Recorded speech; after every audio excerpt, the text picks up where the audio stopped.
Heard you're defending Hogsmeade against trolls. You know, there is such a thing as trying too hard.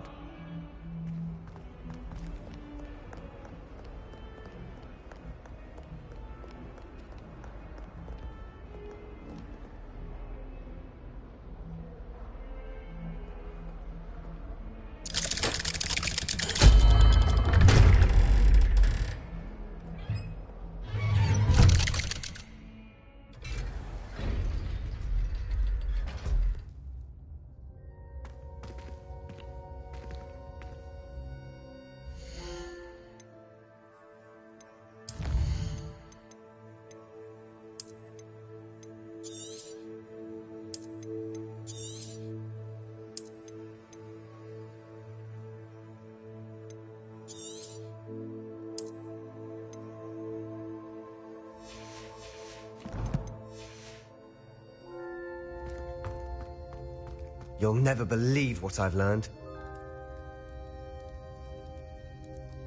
What did you discover in the spellbook we found in the scriptorium? Salazar Slytherin's spellbook was a little difficult to interpret, but fascinating. Evidently, he encouraged teaching dark magic at Hogwarts. Neither the Imperious Curse nor the Killing Curse was unforgivable during his time.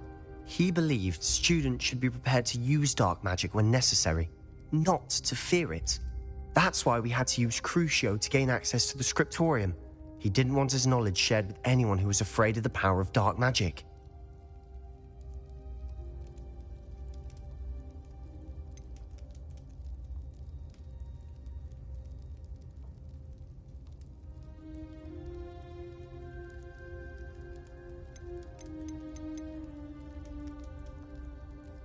I know we had to do it to open the scriptorium, but it's not something I'd want to repeat. And I'm glad we did it, because in the spellbook I also found something else. References to a lost relic, which, from what I can tell, grants the holder the power to reverse dark magic curses. And you think this relic might be able to save Anne? Precisely. I plan to search for this relic, but I don't think we should tell anyone. Especially Ominous. He wouldn't understand. We need to tell him. He's the reason we found the book, and he deserves to know what you've learned. You've seen how he frets about the dark arts. I promise I'll tell him when I found the relic. When I know more, I shall send an owl. And don't feel sorry for Ominous. Keeping this to ourselves for now is for his own good. I'll decide what's for my own good. Ominous, we were just about to get some air. Care to join? You're a liar, Sebastian. I heard everything. You swore you'd never engage in anything to do with dark magic again. No, I didn't. I said I understood you wanting that. I'd never swear to give up on finding a cure for Anne. You don't know when to stop, do you? I know when not to stop. Leave this alone, Ominous. I'll be on my way.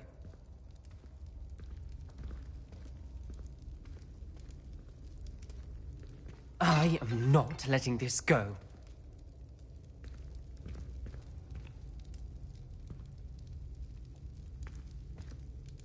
Ominous, Sebastian meant well. I appreciate you telling Sebastian not to keep this from me, but going after that relic is not a good idea. Sebastian doesn't even realize it, but he's as irresponsible and reckless now as his parents were years ago. It's why they died. I knew his parents died, but I never heard what happened. Mr. and Mrs. Sallow were professors. Spent nearly every waking moment in the cellar library. Noses buried in books. Anne and Sebastian were upstairs when it happened. They heard a sudden crash and ran downstairs, but it was too late. Their parents had crumpled to the floor. A defect with the lamp in the cellar caused the room to fill with an undetectable toxin. Sebastian and Anne were helpless. They had no magic yet. What a horrible story. It is. That's why I can't understand Sebastian's recklessness. I've practically lost Anne. I cannot lose Sebastian too. Please avoid anything to do with that spellbook.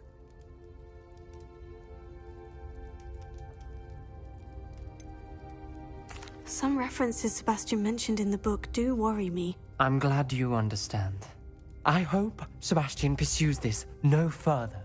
But if you think he might, please let me know. It would mean a lot.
Handy resource indeed, your field guide.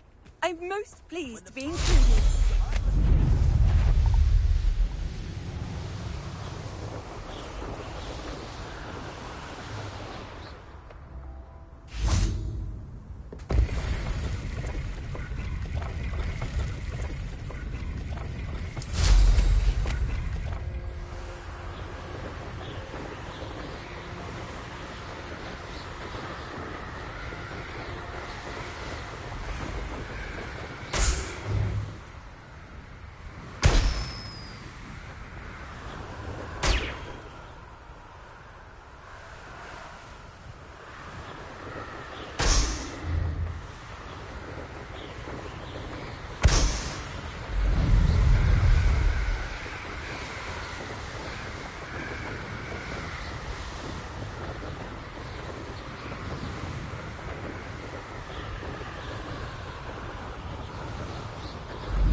Is Highwing all right? Natty told me what the two of you did.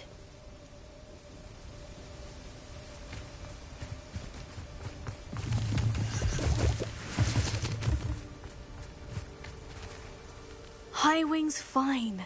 I'm keeping an eye on her. She's safe, Poppy, I promise. Good.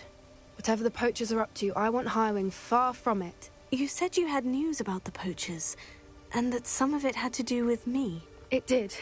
I overheard them talking in the Hogshead, and did you know that they have orders from Victor Rookwood to capture you on sight? Does this have anything to do with Rookwood and Harlow coming for you in the Three Broomsticks after the troll attack? It does, somewhat. But at the moment, I'm more concerned about what else you heard the poachers are up to. Fair enough. But I hope you'll let me know if I can be of help, especially after what you did for Highwing. Does the name Horntail Hall mean anything to you? I'm afraid not. Why? What is it? The poacher's best-kept secret, apparently. The name came up twice, but they never went into detail. I also overheard one of them bragging about all the gold they're making, at the expense of innocent creatures, undoubtedly. The poachers spoke of this area, and I thought if we searched around a bit, it might give us clues as to what they're doing. If you ever meet my Gran, this trip never happened. Not to worry, Poppy. If I ever meet your Gran, I shall not speak a word of this. I normally tell her everything. She might be my best friend after Highwing, but she knows how I feel about the poachers. I think she worries I'll do something ill-advised. Whatever gave her that idea? This way.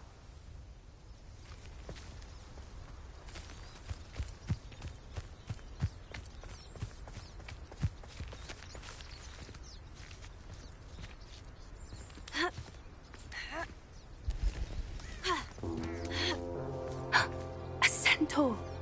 Tread carefully.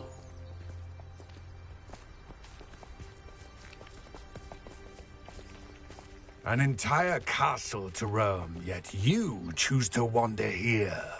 Please, we don't want any trouble. We're simply passing through. Do you take us for fools? that we do not notice more and more of your kind around here, in league with the poachers? We aren't involved with them. If anything, we want to see them stopped. I hope for your sake that is true. Our kind is swiftly losing patience with the poachers and those they work with.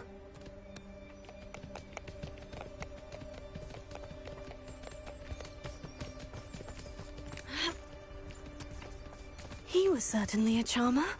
That could have gone worse. Centaurs aren't exactly fans of wizard kind, and the poachers aren't helping matters. But why would he think that we had anything to do with poachers? I did notice the poachers talking with a few villagers in Hogsmeade. I'm not sure why. Perhaps that's why the centaurs are suspicious.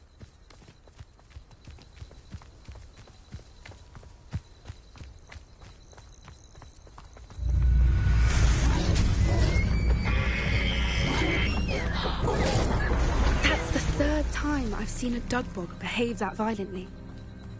It seems that a lot of beasts have been more aggressive than usual lately. I've noticed that too. It's almost like there's something in the water.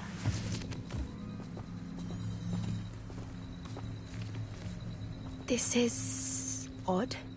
What is it? Not entirely sure, but look around. If the poachers were here, perhaps we can find out why. Revelio.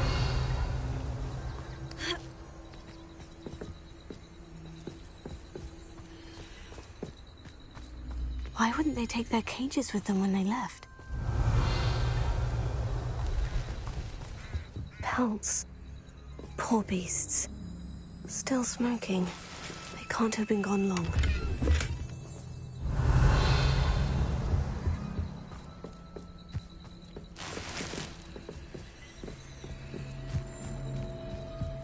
This is goblin metal. Seems out of place in a poacher camp.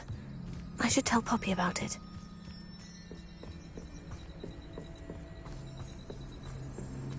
Anything interesting?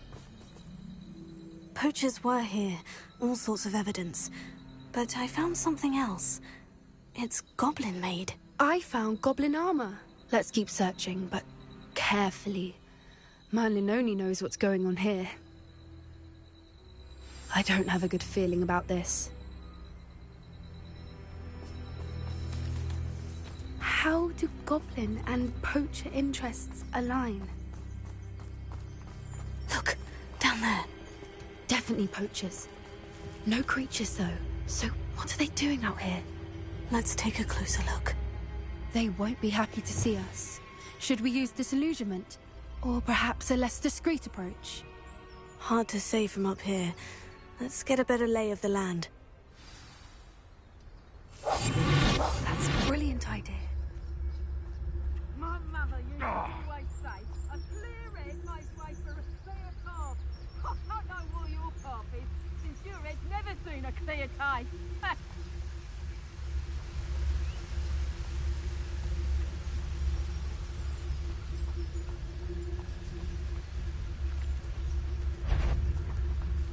Betting on come out.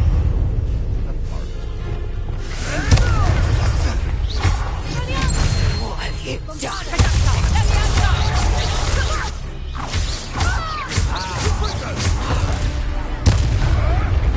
Oh, too hard. Back on Burning.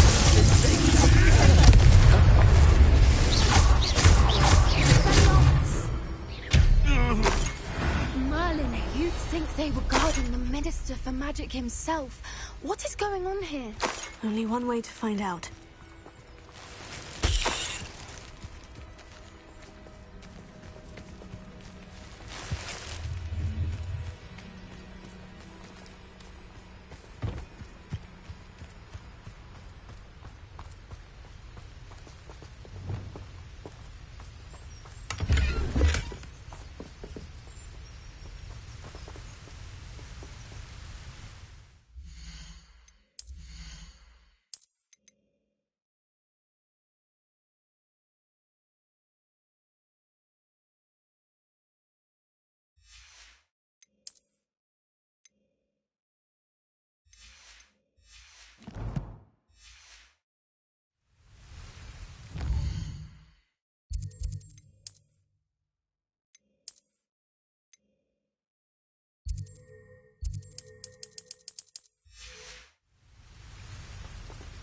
Pero.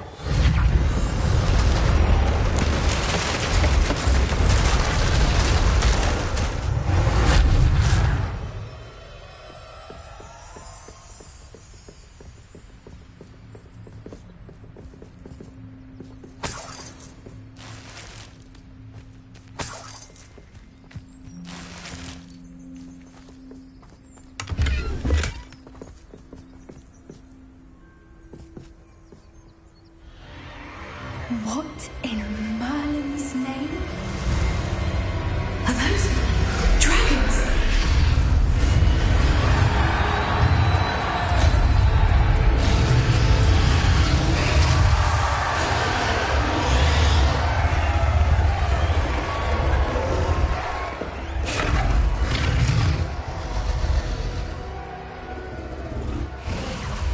It's a dragon fighting ring. This is Hauntel Hall. The name makes sense now. And the secrecy. No wonder the poachers were in Hogsmeade so much. Likely taking bets and spreading the word. Given how crowded it is here, how could they possibly enjoy this? The centaurs have every right to be disgusted with wizard kind. There must be more dragons here. The poachers are far too greedy to run a fighting ring with only 2 dragons. We should take advantage of most eyes being on the fight and look around. But be discreet. You especially can't afford to be spotted. Lumos! What I wouldn't give to be a Demiguise right now.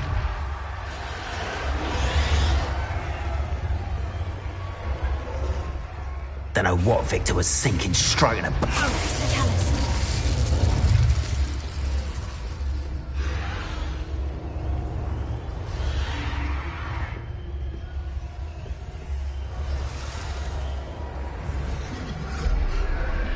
Have you heard from your family? Has either of your brothers come round to our way of thinking?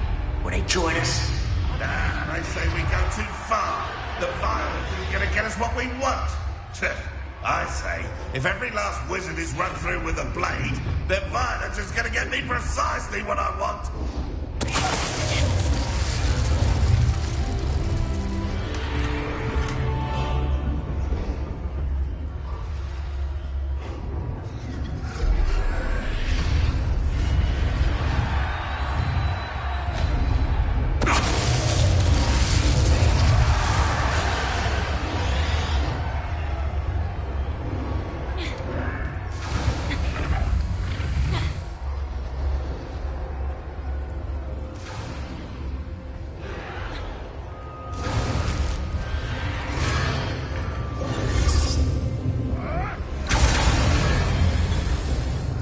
Did you hear those voices? Ramrock and the poachers must be working together. Poppy, something's going on behind you.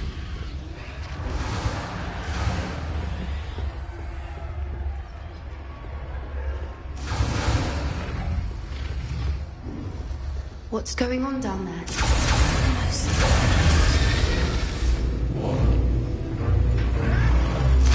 must have almost captured her.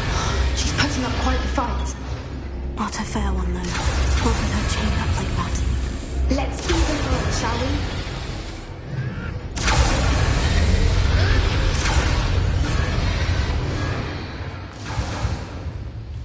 Lumos! One foot in front of the next and quiet as... Look, they've got a dragon egg. Hebridean from the looks of it. We can't leave it here, not with the plans they likely have for it.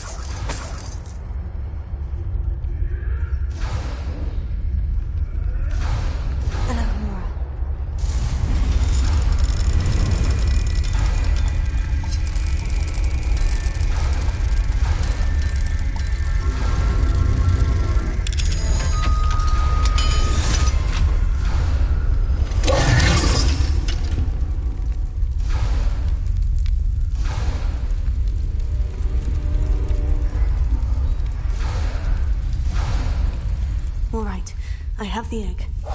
Ready. The element of surprise will only buy us a few seconds. Let's make them count. Careful! Ramrock will want his dragon intact!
Hebridean black. I'm guessing the egg we have belongs to that dragon. I don't think she knew they had her egg. She wouldn't have left without it. What now? She didn't exactly leave us a calling card. I don't know. Nothing about this day was expected. Not the goblins, and definitely not the fighting ring. The last thing I planned on was a dragon egg. And the poachers saw us, which cannot be good. Since the dragon we freed flew off, does that mean we get to keep the egg? I'd much rather we have it than the poachers, at least for now. But I don't think we should keep it indefinitely. It'll be hard hiding something like this from Professor Weasley for long.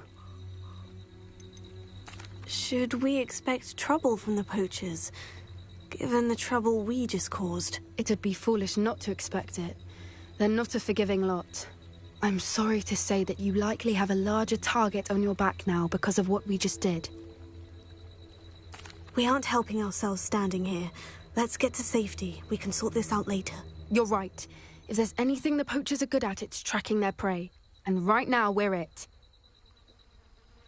Be careful, won't you? I shall see you back at the castle.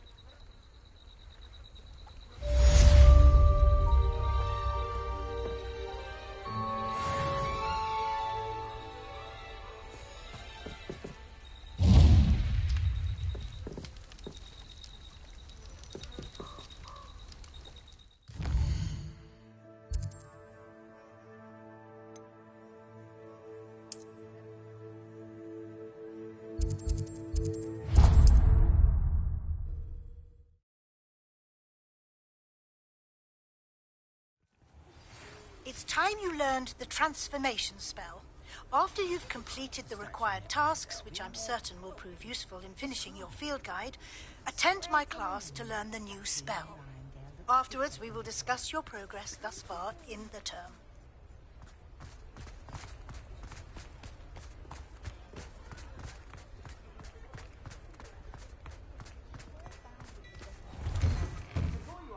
All out of the new socks, so if your feet are smelly, you'll have to work it out for yourself.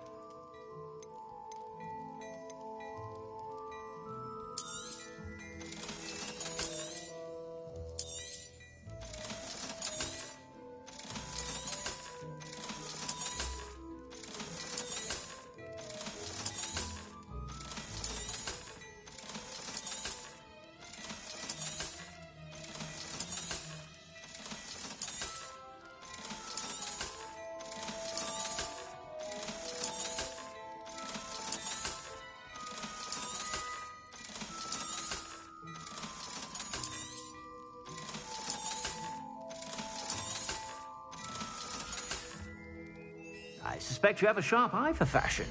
Be sure to stop by whenever you're about.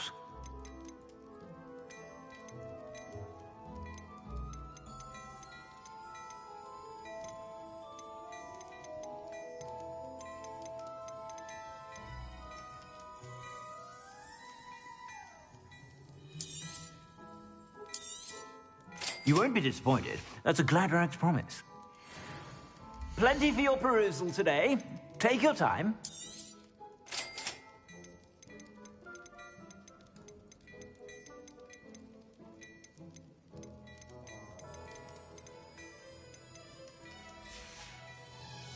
I suspect you have a sharp eye for fashion. Be sure to stop by whenever you're about.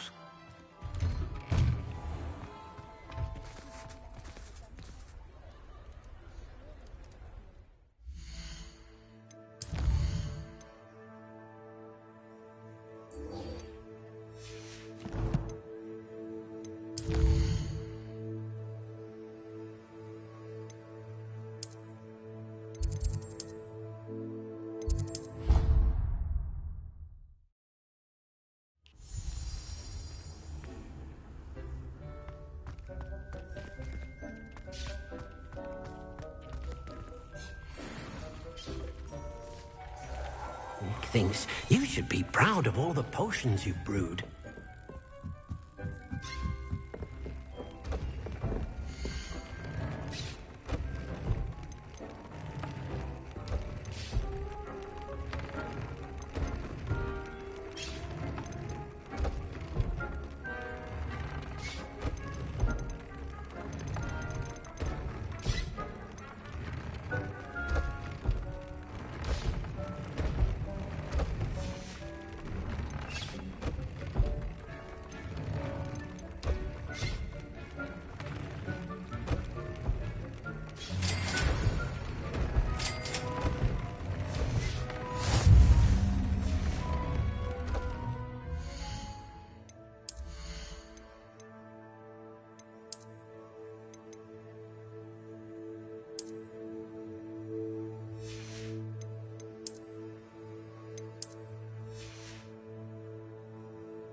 Professor Weasley asked me to find should be around here somewhere.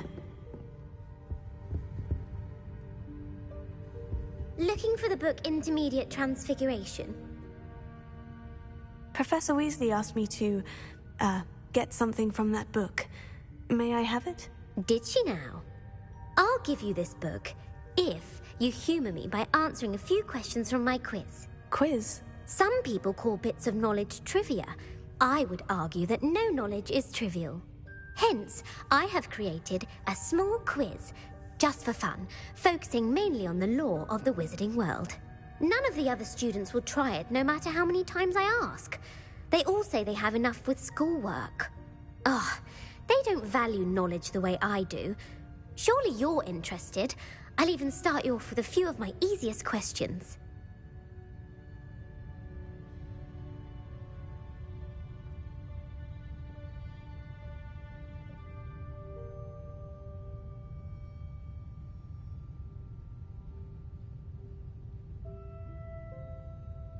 A quiz sounds like fun. Splendid!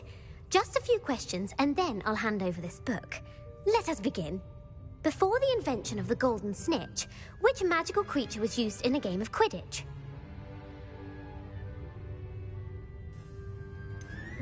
The golden snidget. Correct! The snidget was first introduced to Quidditch in 1269 by a wizard named Barbarous Bragg. Sadly, they're thought to be extinct. Next question. Which potion is commonly referred to as liquid luck? Felix Felicis. Well done! Since it makes the drinker temporarily lucky, Felix Felicis is a banned substance in all organised competitions. The tale of the three brothers involves which magical artifacts? The Deathly Hallows. Correct! According to Beedle the Bard, the Deathly Hallows consists of the Elder Wand, the Resurrection Stone, and the Cloak of Invisibility. Which ball in Quidditch is the largest? The Quaffle. That's right! When a chaser throws the quaffle through one of 3 hoops in a Quidditch match, their team is awarded 10 points. True or false? Polyjuice Potion allows the drinker to change species. False. Correct. While Polyjuice Potion can be used to change things such as age or race, it cannot be used to change species. Well, I suppose this has gone on long enough. I'll put the book back on the pedestal now.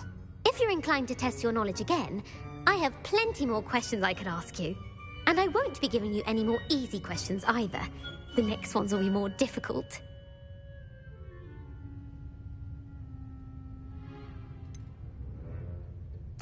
I'd like to answer more questions. What governmental body directly preceded the Ministry of Magic?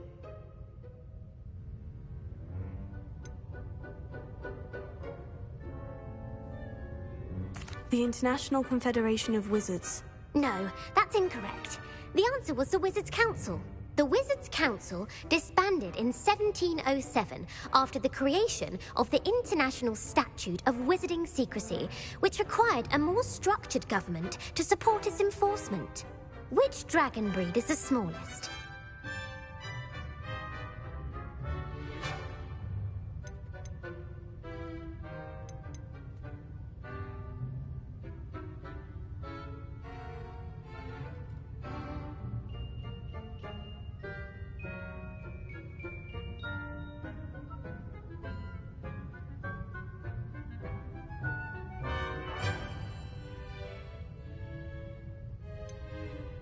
The Peruvian Vipertooth. Brilliant!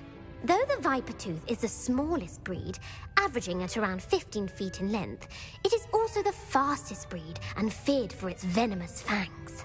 Who founded the village of Hogsmeade?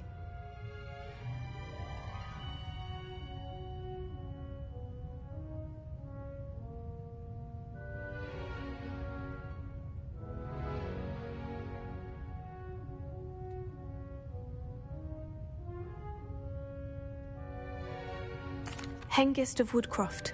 That's right! It is believed that Hengist used the 3 Broomsticks Inn as his home. The hide behind was accidentally created by crossbreeding a ghoul with what other magical creature?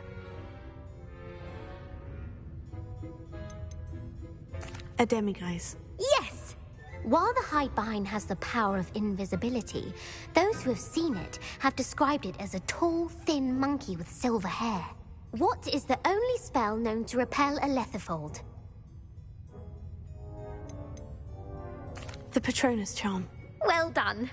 The only known survivor of a Lethifold attack was a wizard named Flavius Belby, who was on holiday in Papua New Guinea at the time.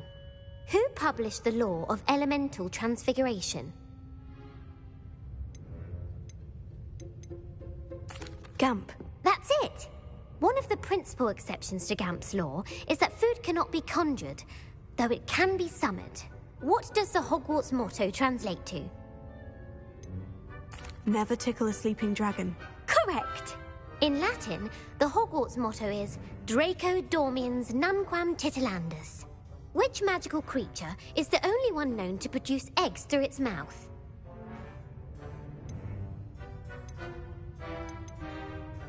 The rune's paw. That's right! According to Parselmouths, each of the rune's paw's 3 heads serves a different function. The left head is the planner, the middle is the dreamer, and the right is the critic. Where is Ilvermorny School of Witchcraft and Wizardry located?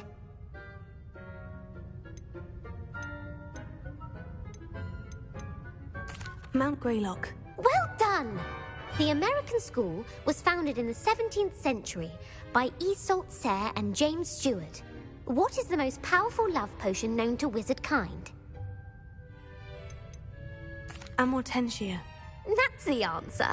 Amortentia smells differently to every person, according to what they find attractive, such as dusty book covers or... Are you interested in continuing on to the next round? They're my most difficult questions. Give me your worst. Wonderful. I do admire your thirst for knowledge. Emmerich the Evil was killed in a duel against whom?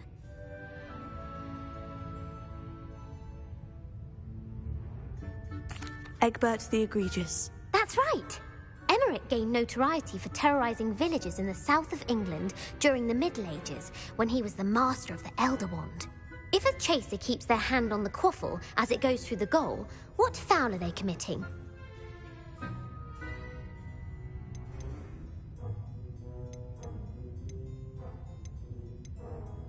Haversacking. That's right.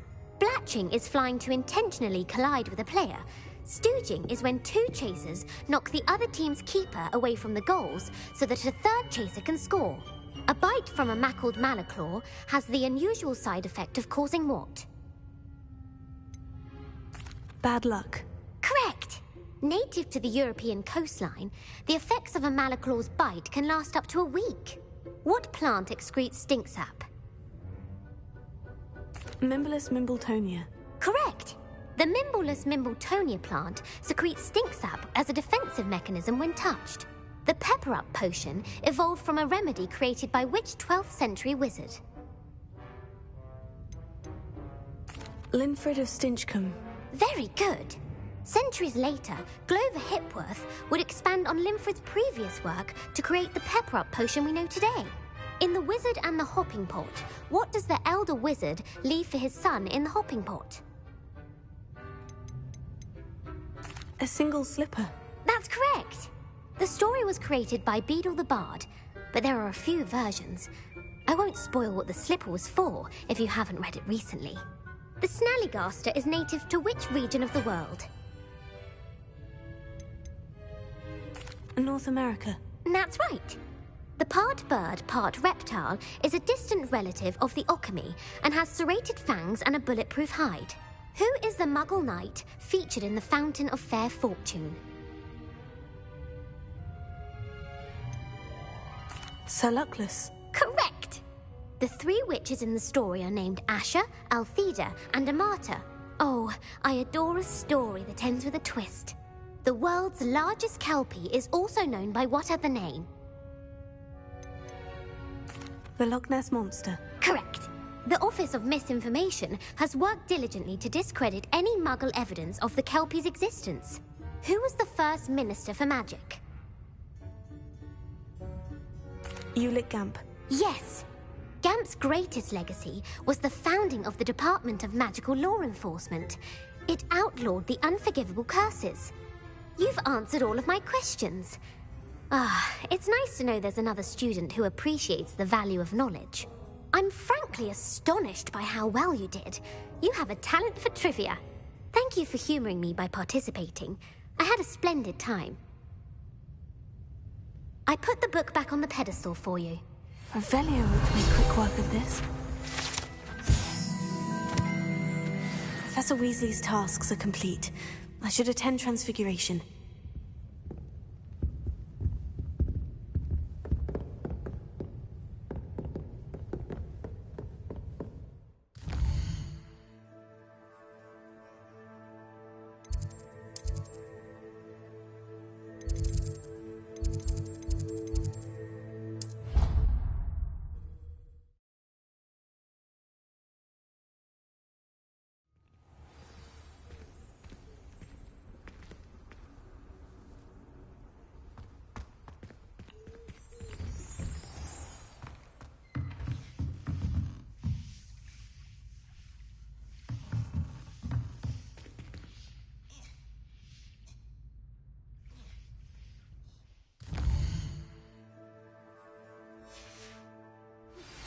My mother would like to speak with me.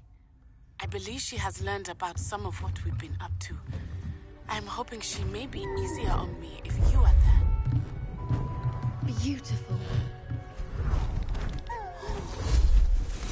Goodness. Settle down. Settle down. Transfiguration, as you may be weary of hearing me say, is an exact science that can take a lifetime to master. But we needn't be daunted. Almost anything can be transformed if you can just perceive the potential within it. As I see in all of you, tremendous witches and wizards, every one of you. Or it could just be my eyesight. Now, you all know what to do.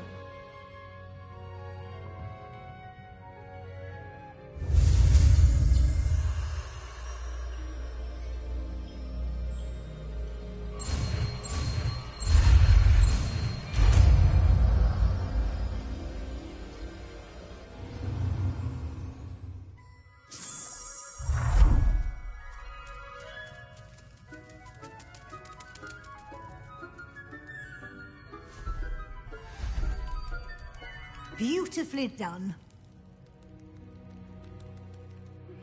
Can we meet at the Three Broomsticks? It may finally be safe since we rescued the dragon from Horntail Hall.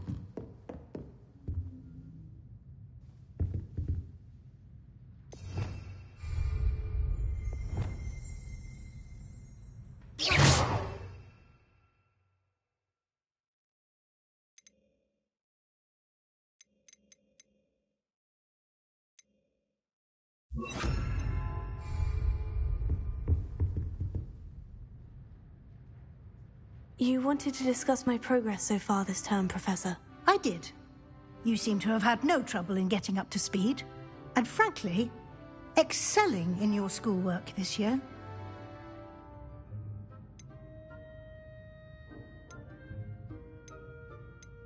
Thank you, Professor. The extra assignments have been helpful. As I suspected they would be. Now, it seems you've been making excellent use of the opportunities presented by your field guide. Of course, the guide isn't the only measure of success. Deke tells me you captured a unicorn and brought it back to the Room of Requirement. Protecting so rare a beast is an accomplishment of which you can be quite proud. Thank you, Professor. I will say I'm especially impressed with all you've accomplished in light of the rumors of your extracurricular activities. Was your visit to the kitchens and the Hogsmeade graveyard with Nick to bribe a ghost for information connected in any way to Professor Fig? Not at all. I'm fascinated by ghosts and, food, and I was interested in learning more about the castle and the surrounding area. I see. I admire your penchant for learning, but do remember that your classwork and field guide are designed to educate you thoroughly. It'll be the end of the year in no time, and you'll want to be well prepared for your OWLs. I'll provide a final assessment at that time to ensure that you're ready for your exams. Until then, well done. You are dismissed. If you wish to practice the spell you just learned, the training dummy is available.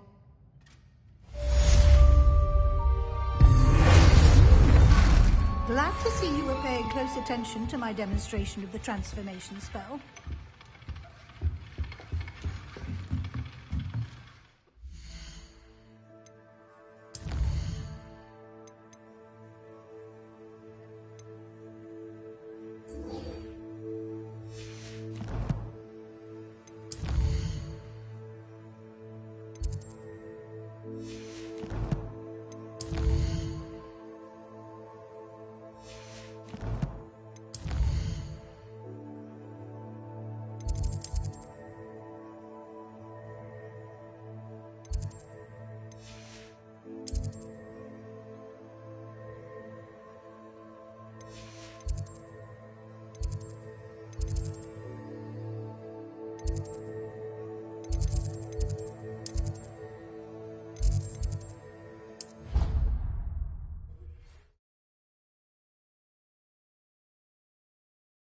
What are you up to now?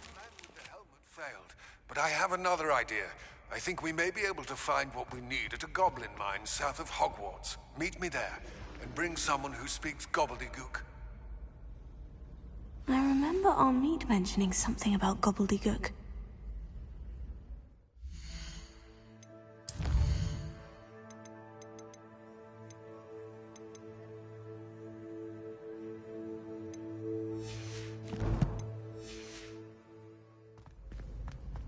So frustrating.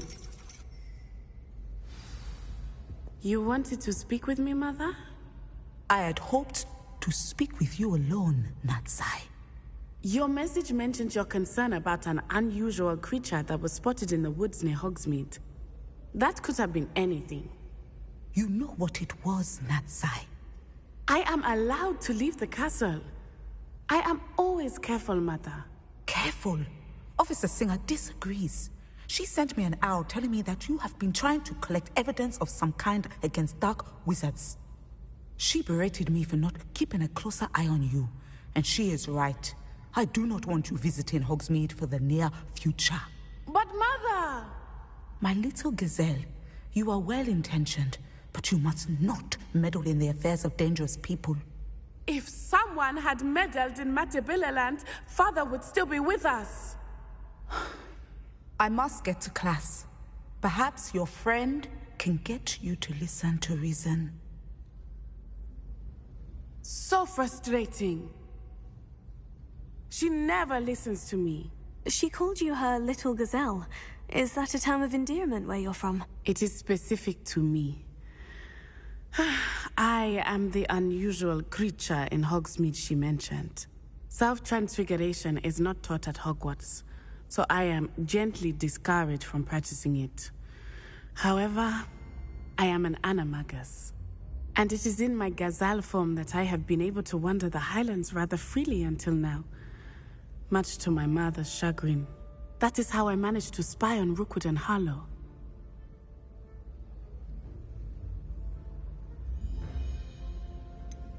Were you born an animagus, or did you learn to become one? Animagi are not born. The process is quite elaborate. It involves holding a mandrake leaf in one's mouth for an entire month, then placing the leaf in a crystal phial so that it is imbued with moonlight, then adding one of your own hairs. And that is just the beginning. Self-transfiguration is common among students at Wagadu, but Professor Weasley considers it much too dangerous to teach at Hogwarts.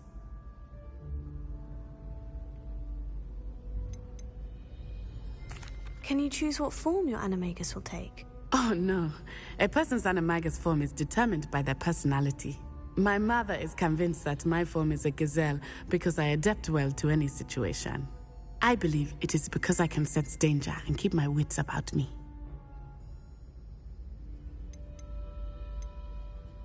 How does it feel to transform into an animal? Well, the first time it can be a bit unnerving.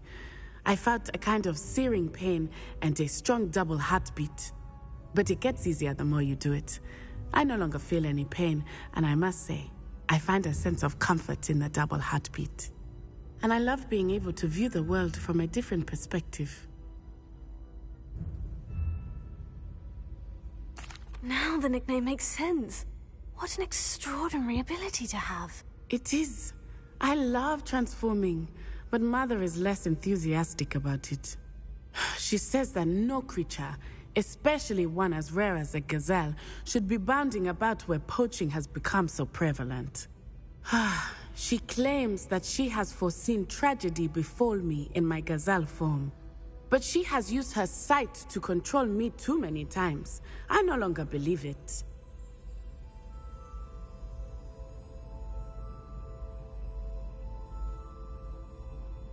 She's concerned for your safety. It may be best for you to stay away from Hogsmeade for now. That may be safe, but I do not believe that it would be best. Do you?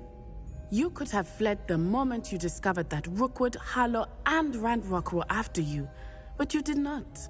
I choose to act as you have. I must deal with Rookwood and Harlow, not hide from them.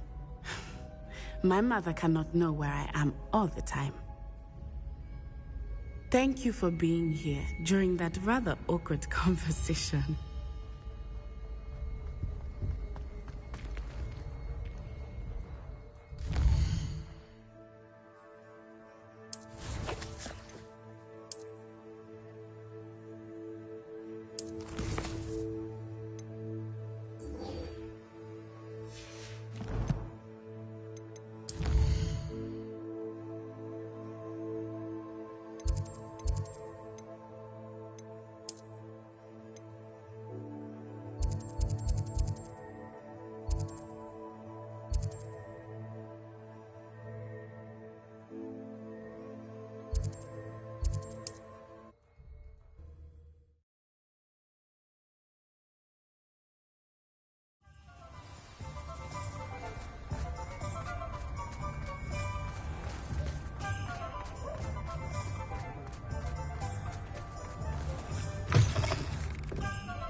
Alfred Lord is none too pleased. Seems he's been burgled.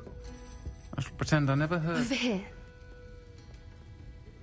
This is a change of pace from our last outing. Don't remind me. The thought of that tent still makes my blood boil. I've been thinking about those poor dragons in the fighting ring. The collars they were wearing, they appeared to be goblin silver. I think a collar is precisely what we found at that poacher camp. I've never known poachers to use anything like that before. The dragon that attacked my carriage was wearing a collar, and Professor Fig was genuinely baffled by its behavior. That attack always did strike me as a little strange, seemingly coming out of nowhere. Surely you aren't suggesting that the collars somehow control the poor creatures? Exactly. Merlin, I don't think the dragon we set free was wearing a collar, but we should check. And if we can find her, we can return her egg.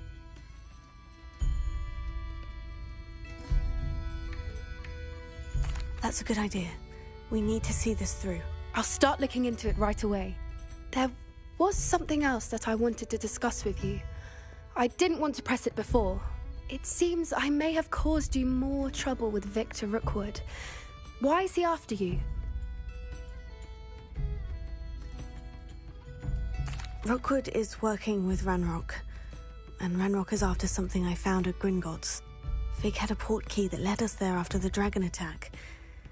It's a bit of a long story, and Fig had asked that I not speak of it yet. Goodness. Well, that certainly helps to shed light on what we saw at the tent. Don't worry, I'll guard your secret as if it were my own. I shan't press for more details. In fact, I should probably be going. I'd like to track that dragon down as soon as I can. I'll let you know when I have news of her location.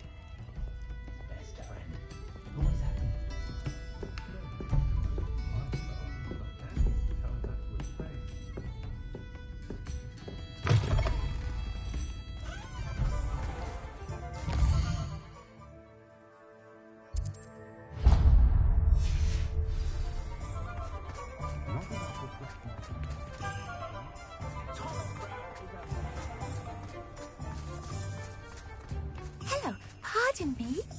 Hello there. Was there something you needed? Hello. I was wondering if you would be interested in having your own shop and a house elf to help you with it. Penny's the name. Penny's mistress is selling this shop, and Penny is most eager to start working with the new owner. It might surprise you to know that Penny can sell practically anything. Oh, it would be wonderful to have a place to sell things and someone to help me. You'll be able to give Penny almost anything that you want to sell. It will be no work at all for you once the shop is up and running. If you want the shop and Penny hopes that you do, you should talk to Penny's mistress as soon as you can. Her name is Cassandra Mason. Why is your mistress selling the shop? And you? Penny cannot be certain, as Mistress Mason so rarely confides in her. However, she repeatedly mentions how tired she has become of trying to let the shop. She has had rotten bad luck with the last few tenants.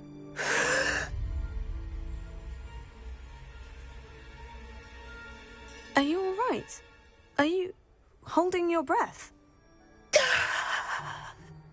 Penny's fine. Sometimes Penny simply needs to remind herself to stop talking.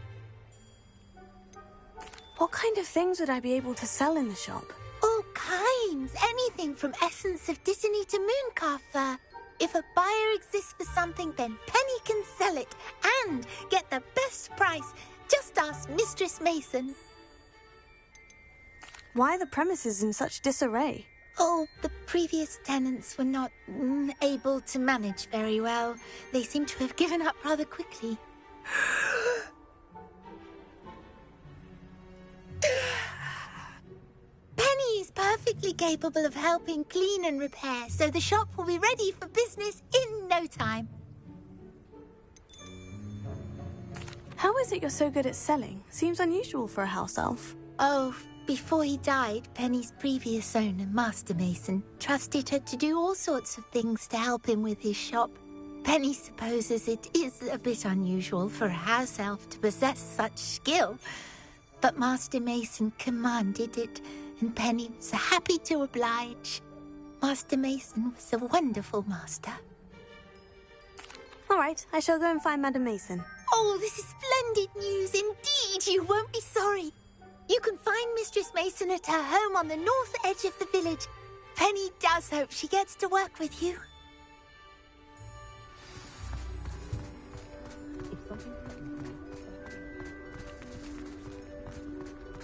Dark wizard.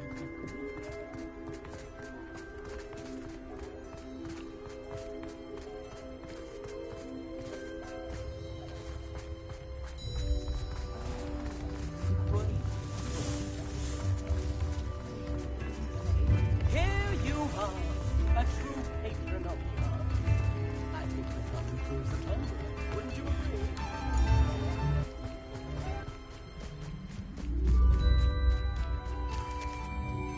Hello, Madam Mason?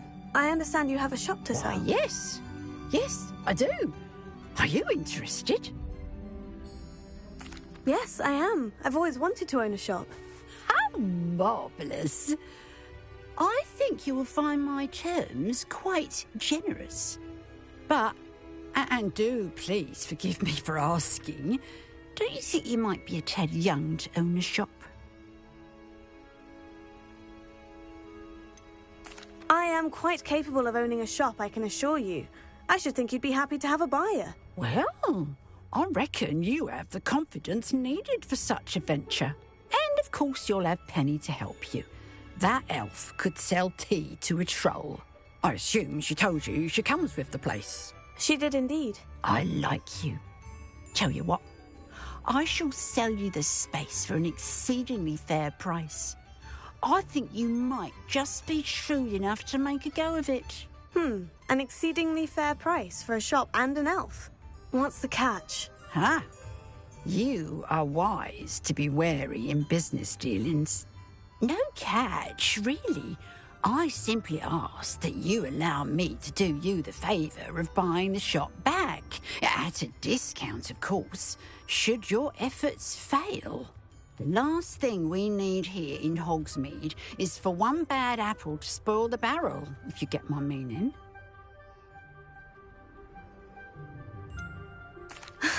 Your faith in me is overwhelming. You're sorely mistaken if you think I'm going to fail. There's that confidence again. And, of course, I wish you every success. Do we have a deal?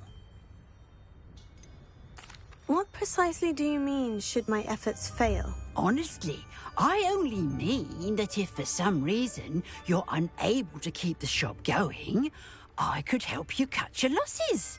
That's all. But, as you've implied, the odds of that happening are remote. The shop seems to be in an ideal location. Why has no one purchased it yet? It is indeed. But I've just decided to sell. I've grown weary of being a landlady. My late husband was the one with a passion for shopkeeping and business in general.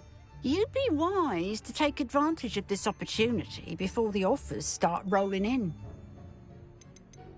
It looks to be rather a mess. Why haven't other tenants been able to make a go of it there? As you've no doubt considered, running a shop is not as simple as those less savvy might think. The new owner, however, will have something that previous tenants did not. The benefit of Penny's particular prowess. Her assistance will make all the difference, I should think, in both getting the shop ready for business and ensuring its success. It does sound intriguing, but I need to consider my finances first. I'll come and find you if I'm interested. Very well, but I won't be able to keep the shop available for too long. If you do want the shop, I'd advise you to return to me as soon as possible. Hello again. You know, it's what? Revelio.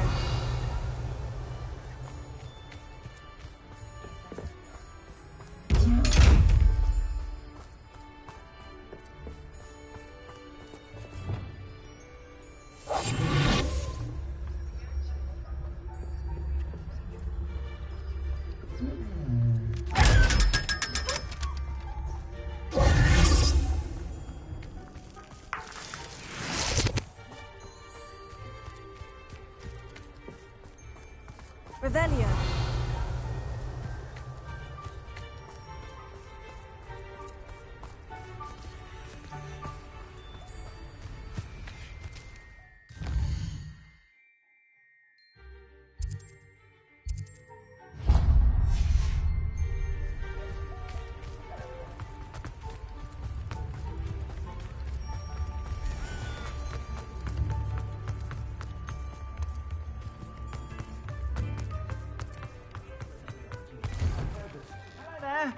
Please, come in. Let me know if you need help finding anything.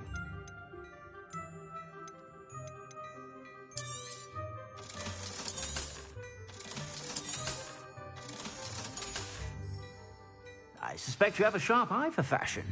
Be sure to stop by whenever you're about.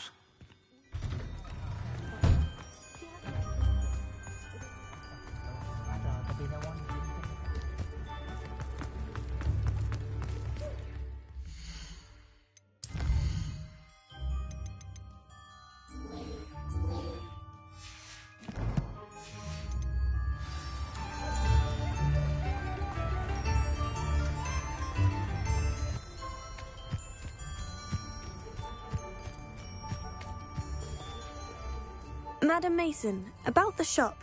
Yes? I've decided I'd like to go ahead and purchase the shop. I have to say I'm impressed. You are a remarkably resourceful student. I am indeed. And brave. You won't be sorry. Give me the money and I shall get the paperwork filed immediately.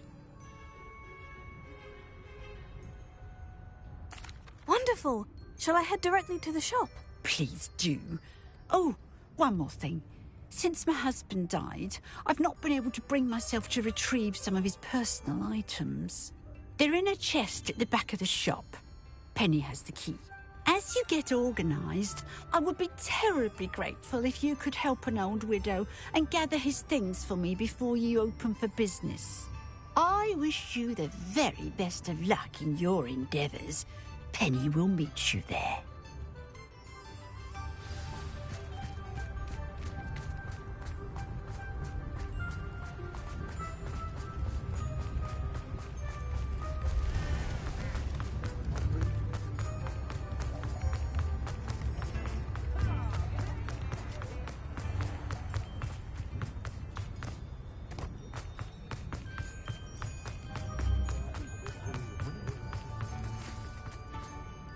Well, I've done it, Penny. The shop is mine. Oh, Penny is so pleased. Penny was hoping you would be the one to purchase it.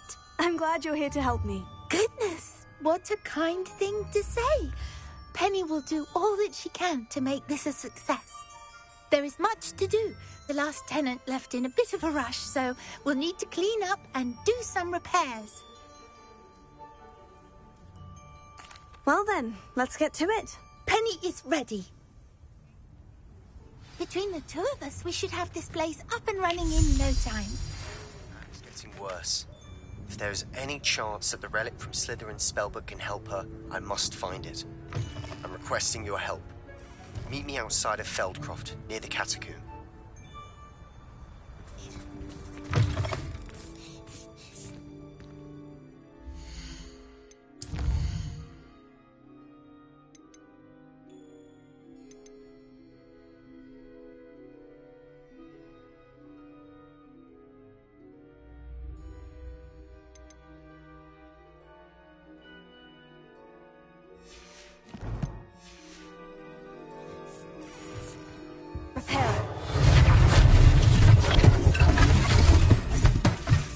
Oh, Penny can already see the potential. Nothing like a bit of hard work.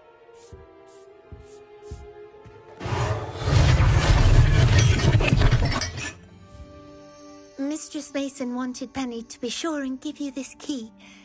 It opens a chest in the back room of this shop. Oh, yes. She mentioned it to me. It contains some of her late husband's belongings. Penny wonders if you should open the chest.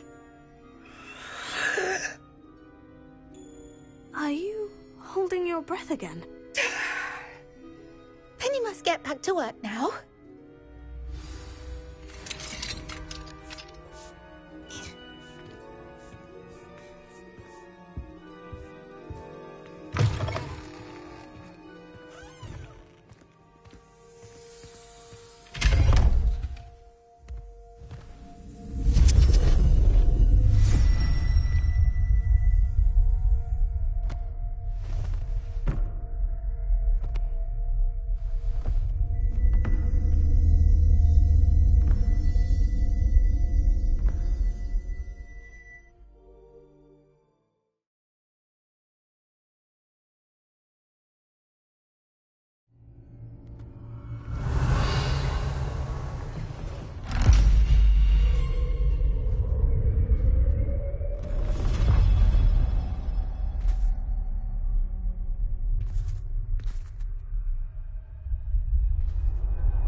That's odd. Why would someone store one hat in here? Well, that's not very hospitable. Oh, goody! Someone to play with. You seem brave, Savant. What fun this will be! For me, at least.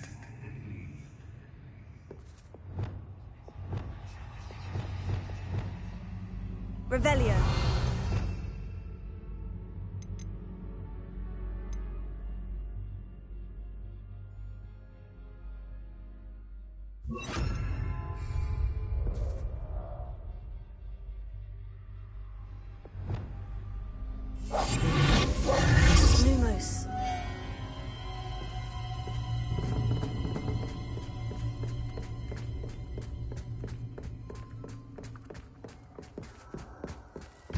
That's new. Onwards, I suppose.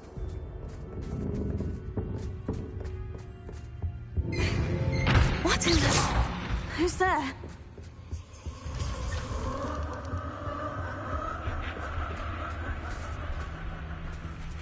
Revelio.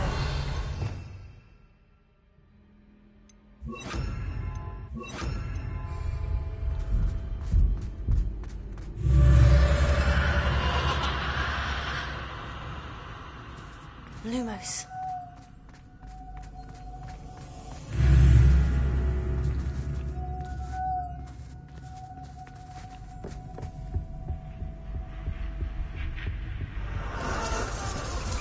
Bats.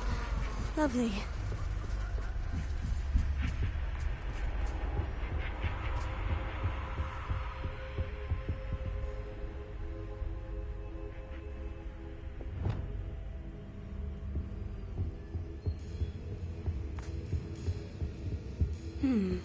Seems as if I should hang something there.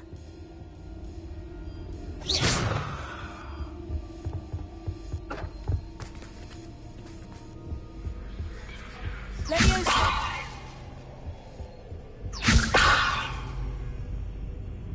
These lanterns must belong somewhere.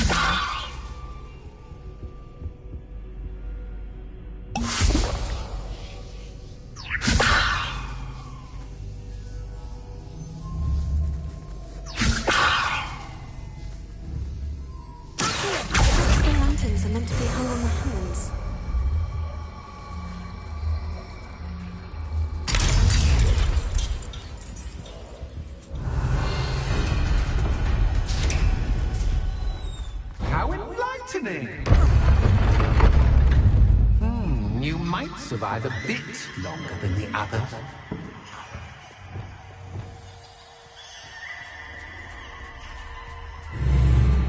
Lumos.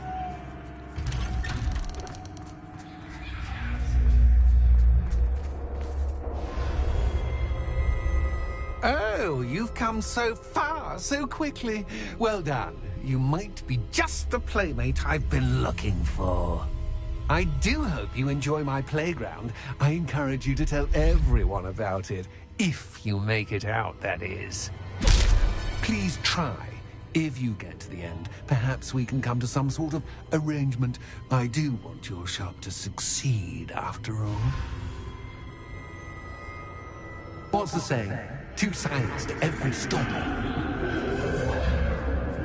Unfortunately for you, both sides here are to my story.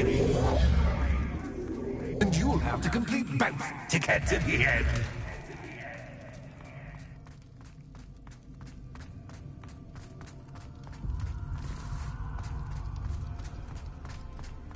I simply adore this blooming place, don't you? You know, foliage, like most living things, won't survive for long in the darkness.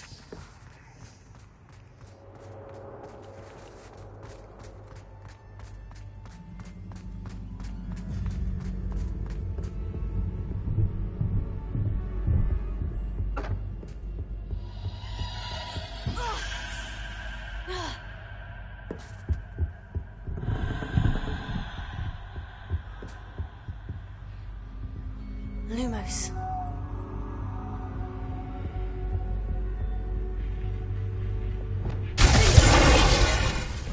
Lumos. Oh, I'm afraid of the dark.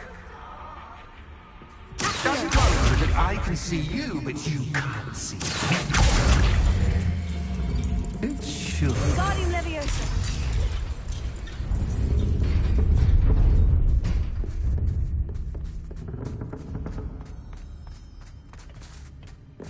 I'd offer you a seat, but I'm rearranging the furniture.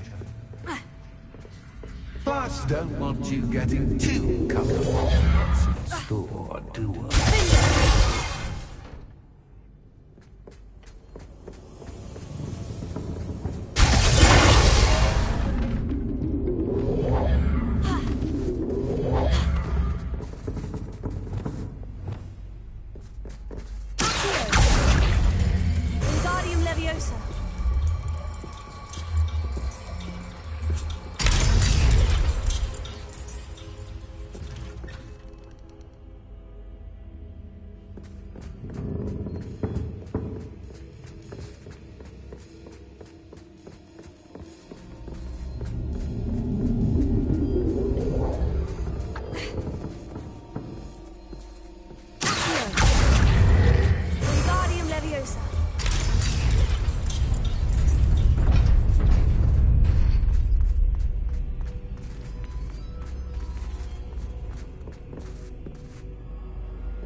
Leviosa.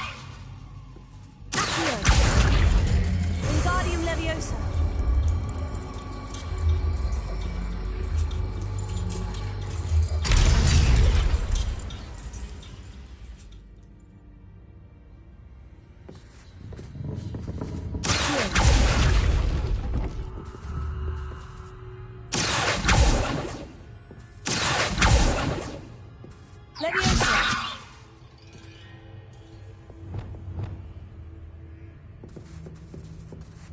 Wingardium Leviosa.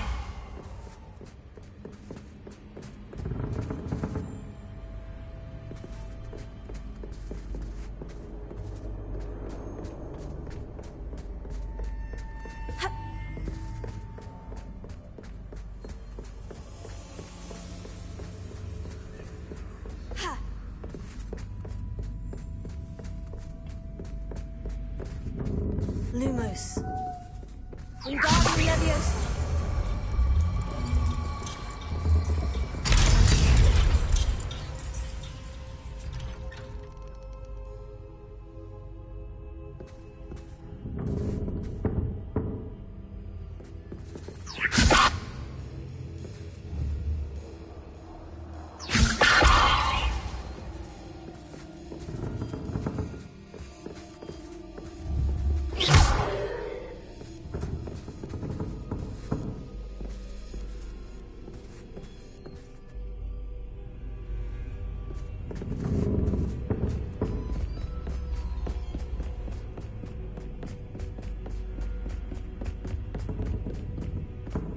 Brilliant!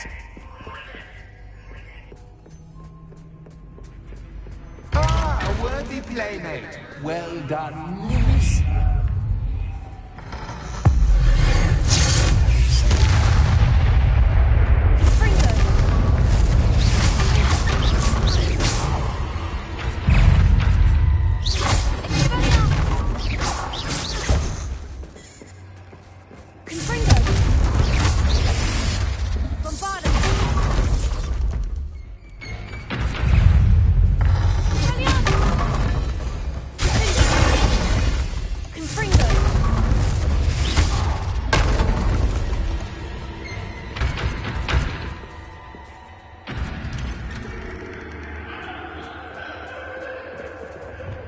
Lumos.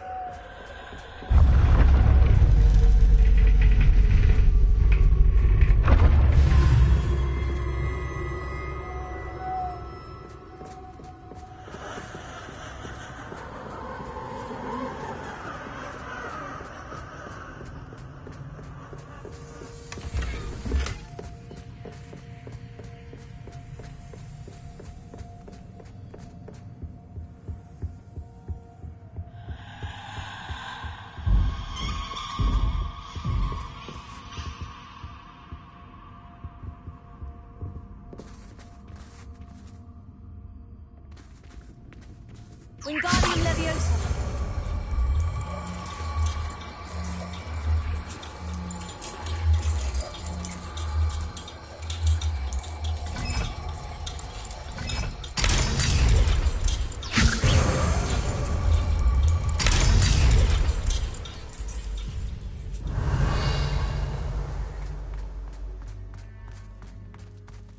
Lumos.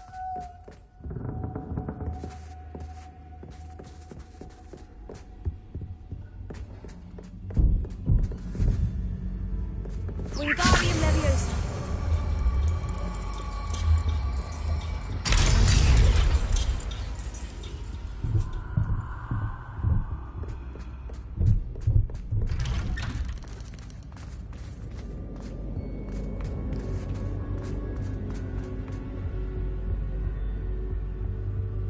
What's this? A game within a game? Ooh, knight to h3.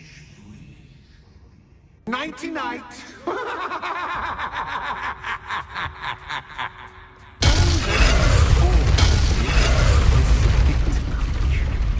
That was the wrong square.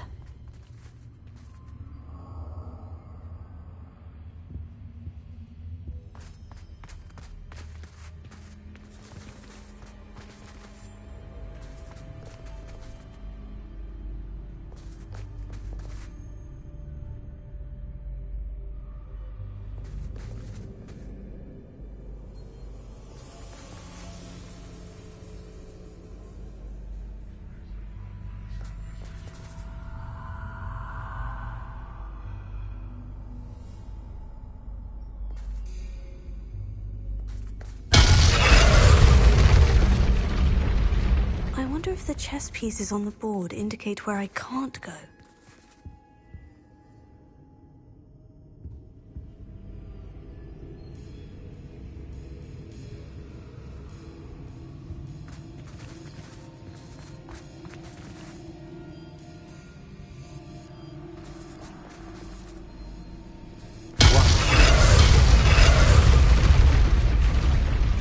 Perhaps I can find a way to reveal the path.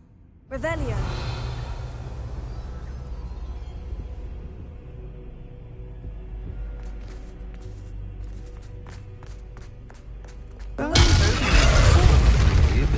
This is a bit... Perhaps I can find a way to reveal the path.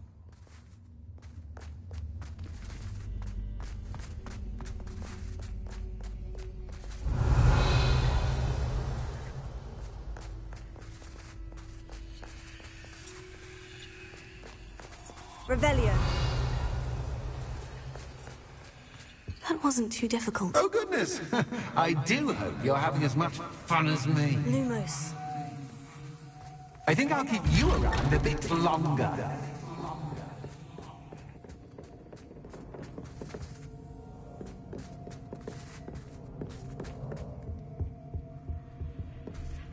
Wingardium Leviosa.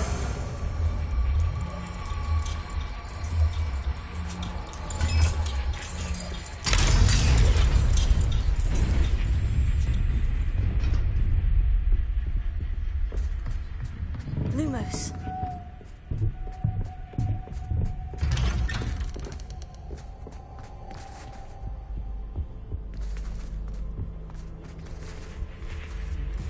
Wingardium Leviosa.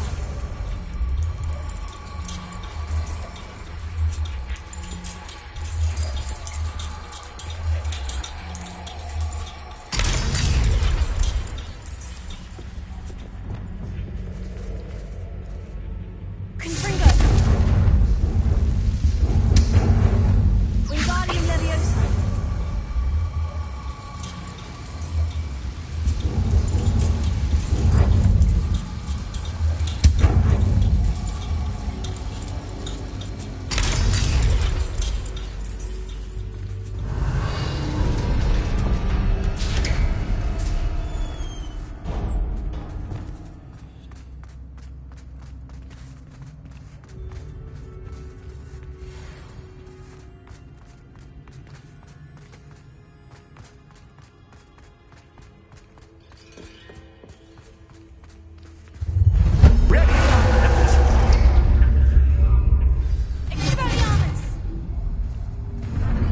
Time to raise the stakes, so to speak. Where shall I put this?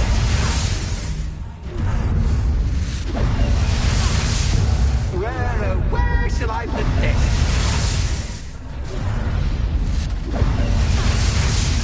Where shall I put this?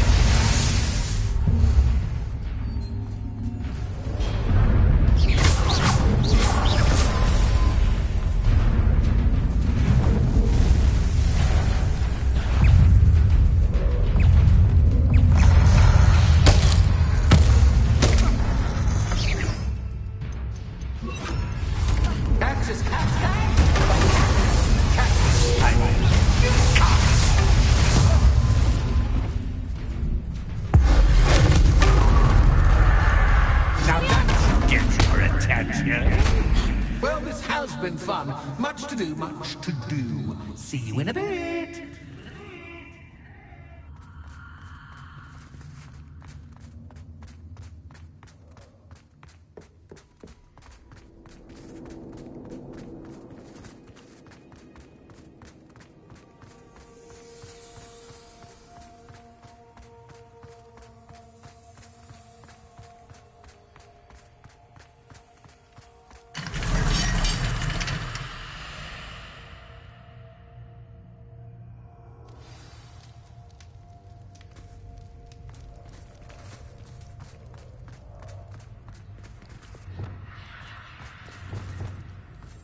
Lumos. You've chosen the scholarly route. You'll need more than you've learned from books to best me.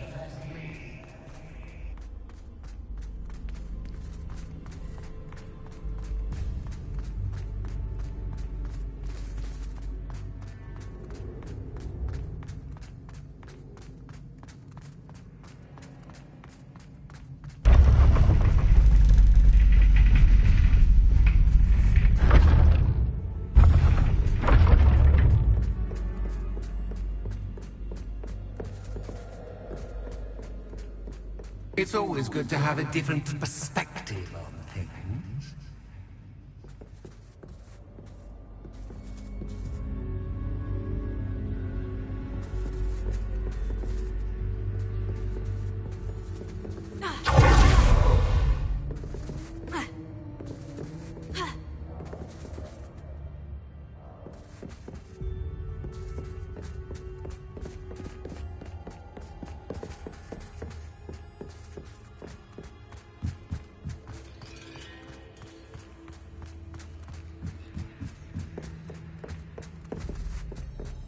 Lumos.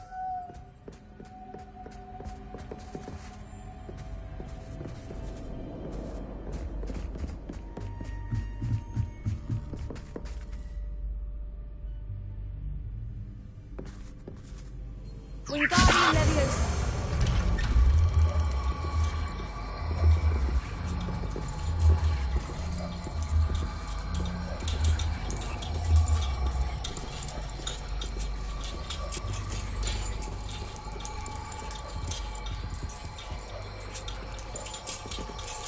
So much fun to be had. My head is spinning.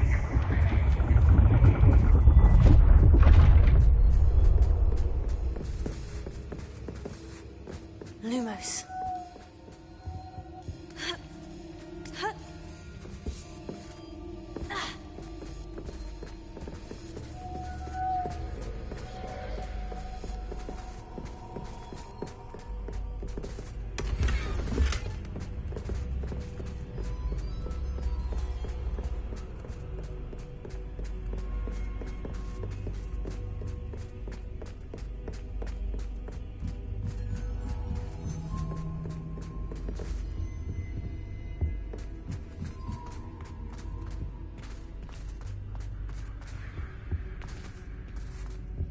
Wingardium Leviosa.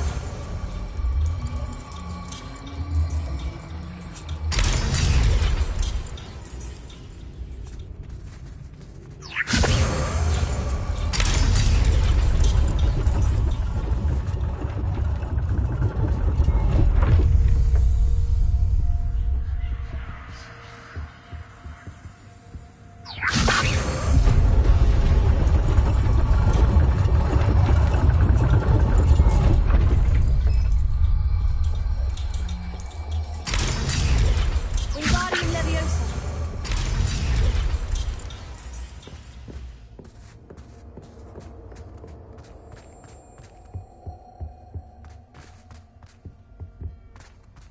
All books and buffet make one quite dull indeed.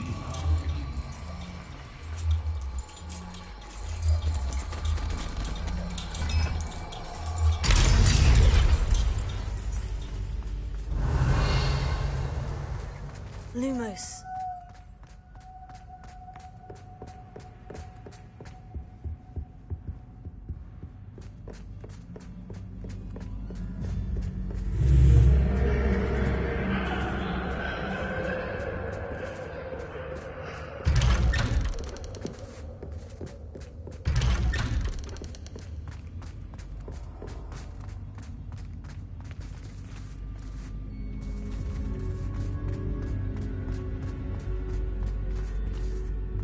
Oh, deja vu. What? Lumos.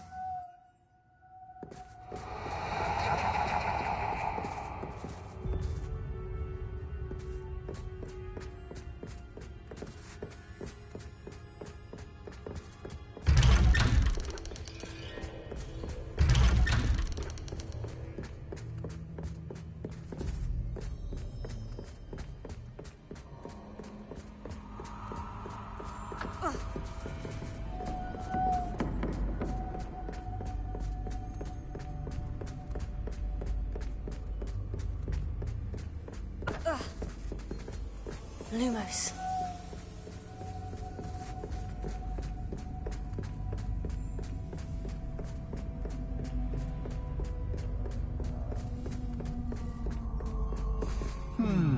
Running in circles, are we? Perhaps you should retrace your steps.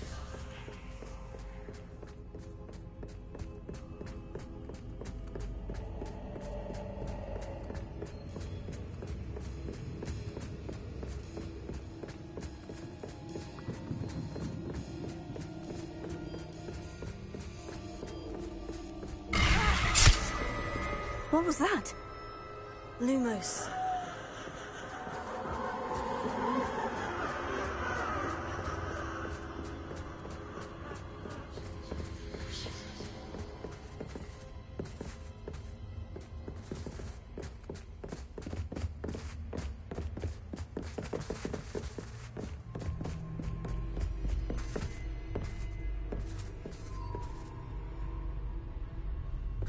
Revelio. Lumos.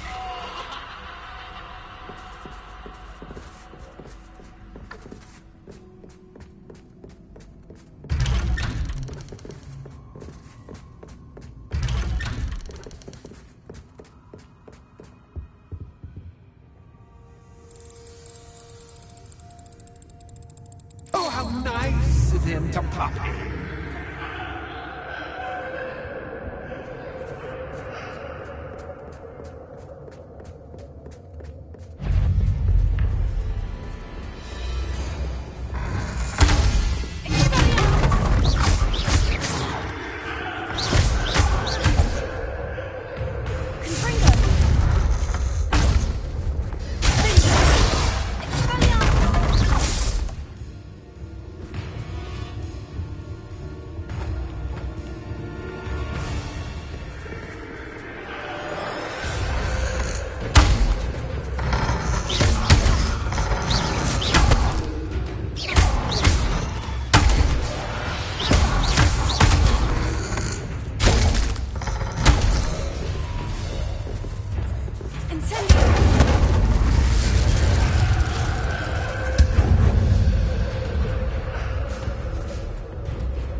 Lumos.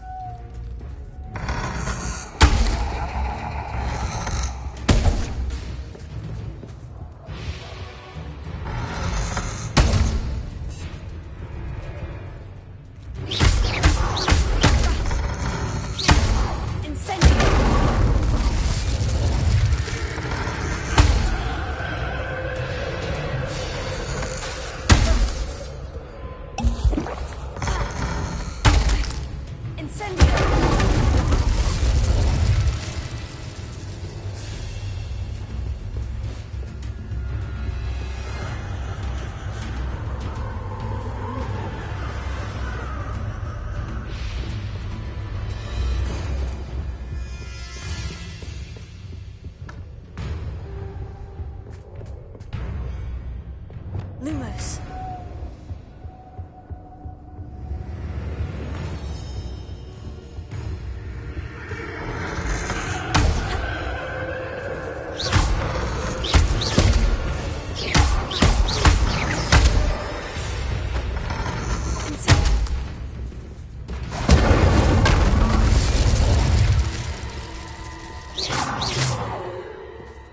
Lumos.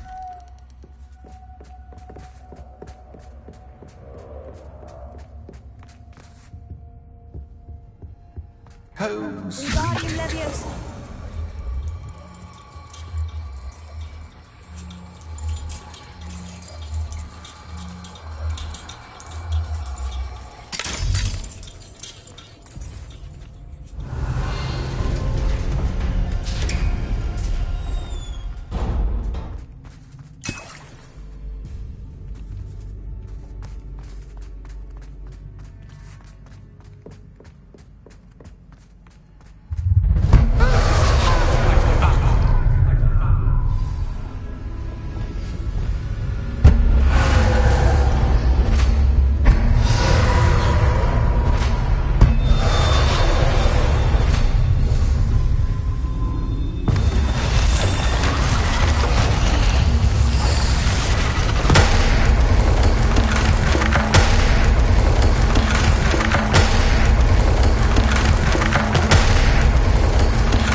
Almost.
My inordinately clever friend appeared to have traversed this seemingly never-ending dungeon relatively unscathed. And now I suppose you'll want to go. Everyone leaves me, usually in a straitjacket, never to return. I'm starting to take it personally. I'm tired of having no one to play with. Ooh. Tell you what, I'll make you a deal. If you can match wits with me now, and agree to give me unfettered access to the shop for, say, 1 day a month to have a little fun, I'll sign a contract. Pursuant to which, let me see, I will blah, blah, blah, blah, blah, blah. Oh, yes, leave you and your customers alone at all other times, etc., etc. You get your shop, I get my chaos. Sound acceptable? Excellent! Let the games begin!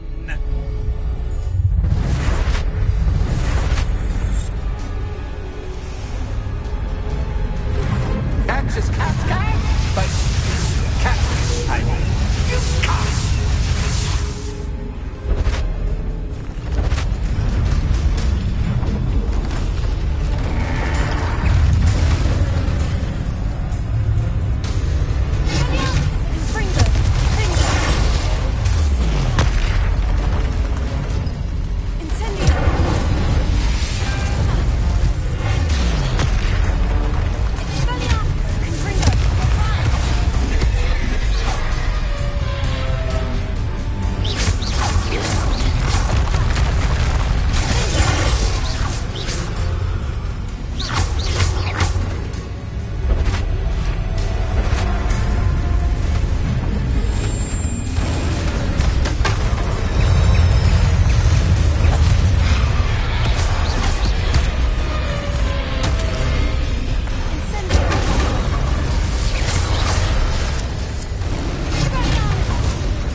Someone deserving of the playground I so meticulously crafted. Such a treat to have fun again in my little dungeon.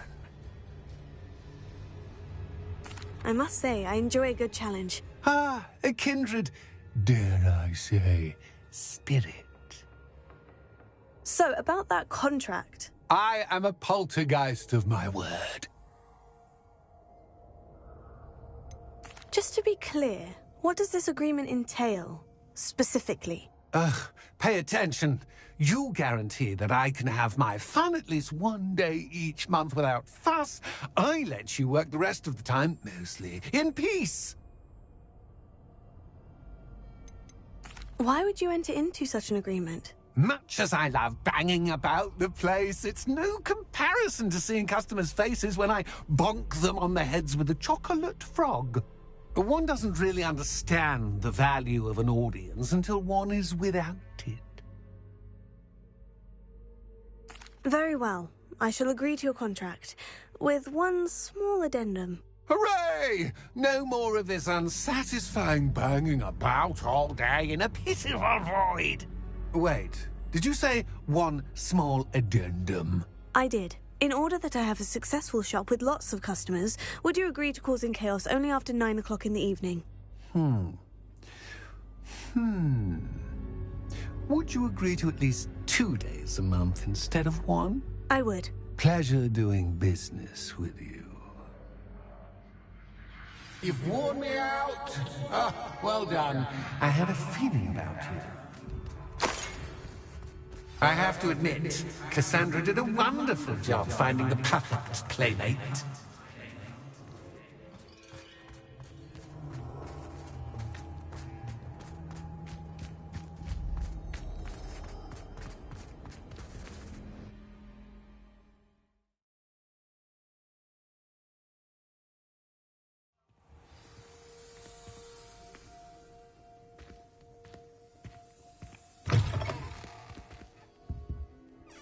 Hello, Penny.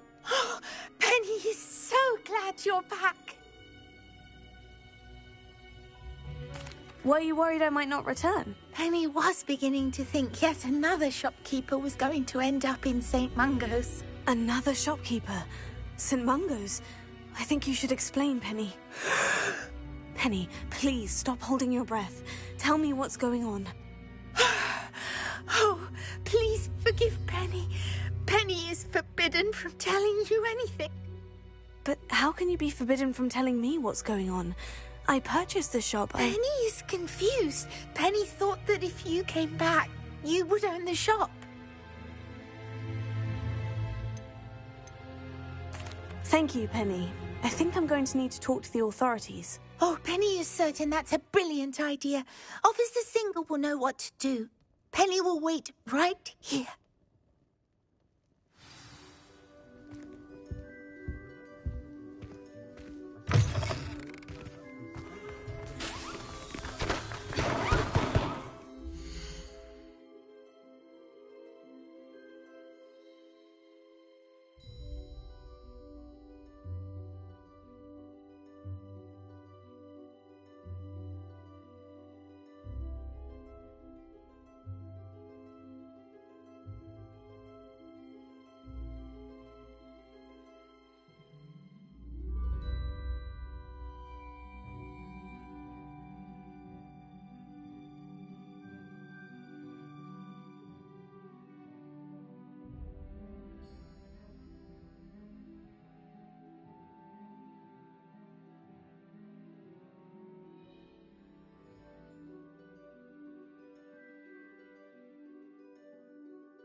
Officer Singer, I have some information you might be interested in. Ah, good to see you again. What can I do for you? Cassandra Mason sold me her shop and then tried to drive me mad in a haunted dungeon. Cassandra Mason sold you her shop? Well, yes, she said she did, but I think you missed the bit about the dungeon. No, I heard that bit too. And according to the house elf that came with the shop, she's done this sort of thing before, repeatedly. I wondered what was going on. She seems to have had a great deal of trouble keeping a tenant in that shop. In any event, these are serious accusations indeed. Perhaps a little visit with Cassandra is in order to clear this all up. Shall we?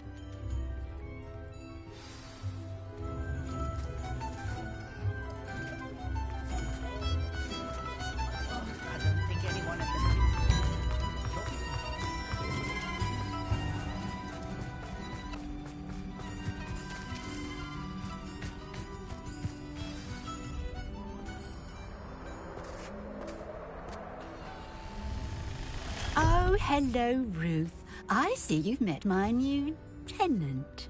Cassandra, it's my understanding that you sold your shop and your elf to this student. Now, they've been telling me some very interesting stories about your business practices. Perhaps you should come with me.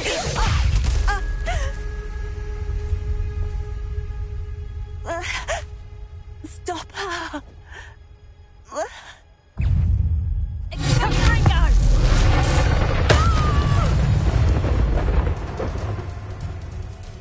What on earth are they teaching you at that school these days?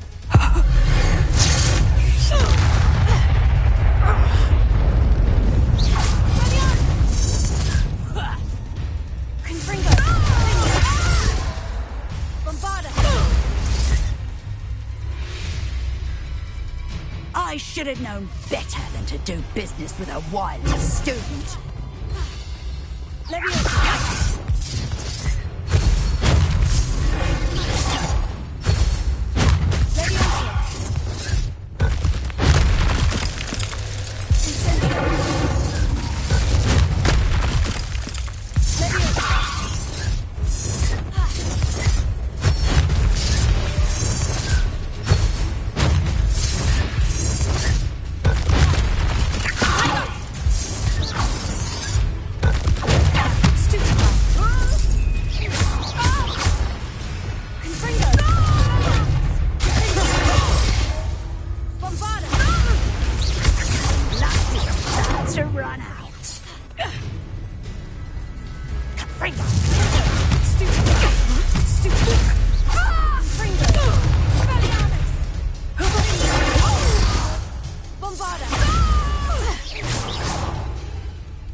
I'm disappointed in you, Cassandra.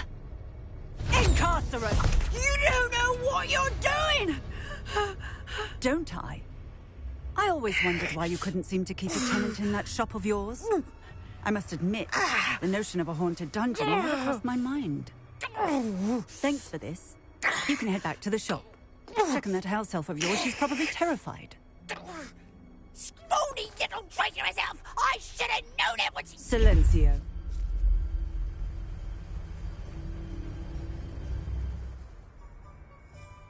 Oh, and not to worry. Cassandra will immediately file the paperwork needed to grant you ownership of both the shop and the elf. On her way to Azkaban. Thank you, Officer Singer. Best of luck to you as the newest shop owner in Hogsmeade.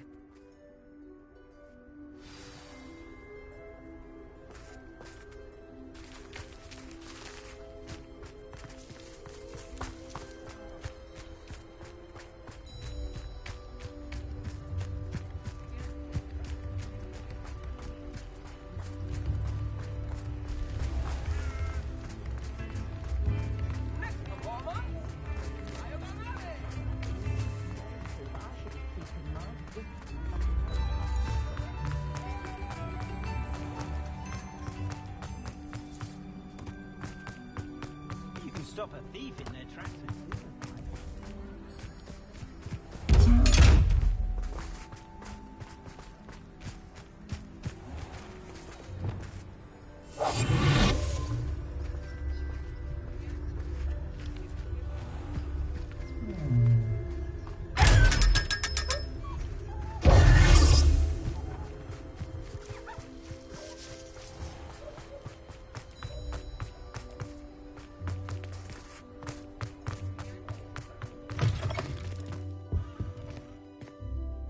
Penny, I have what I hope will be good news. Officer Singer confirmed that ownership of the shop has now transferred to me. Oh, well, that is good news. Penny is so relieved. Penny had the most difficult time keeping the truth from you. Penny promises to work as hard as she can for such a kind new owner. Penny, I found an item of clothing in the dungeon that I'd like to give you. Oh, thank you. Thank you. Penny never thought she would be given clothing and become a free elf. It's my pleasure. You deserve it. Of course, Penny will be staying on and managing the shop for you. Penny, you're free. You can do anything you've ever wanted to. But all Penny has ever wanted to do is run a shop with a friend and sell to the villagers in Hogsmeade. If that's what you want to do, Penny, then nothing would make me happier. I'm genuinely glad you'll be staying on. Penny is too. All that's left is for you to choose a sign for your new shop, and Penny will take care of the rest.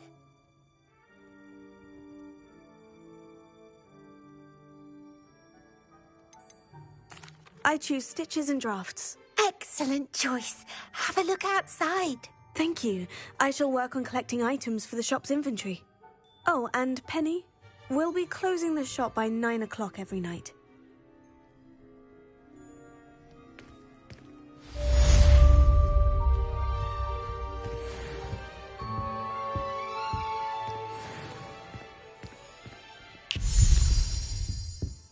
Oh, perhaps today you have something you'd like Penny to sell for you?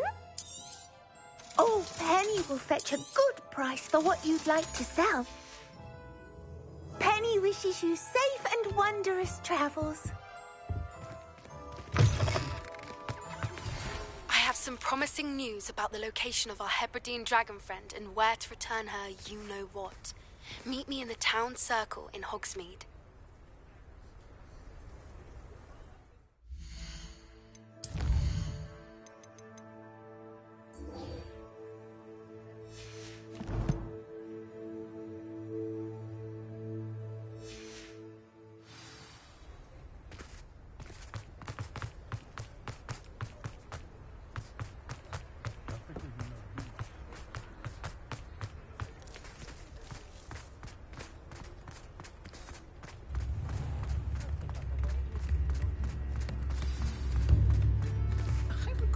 It's not like her to forget.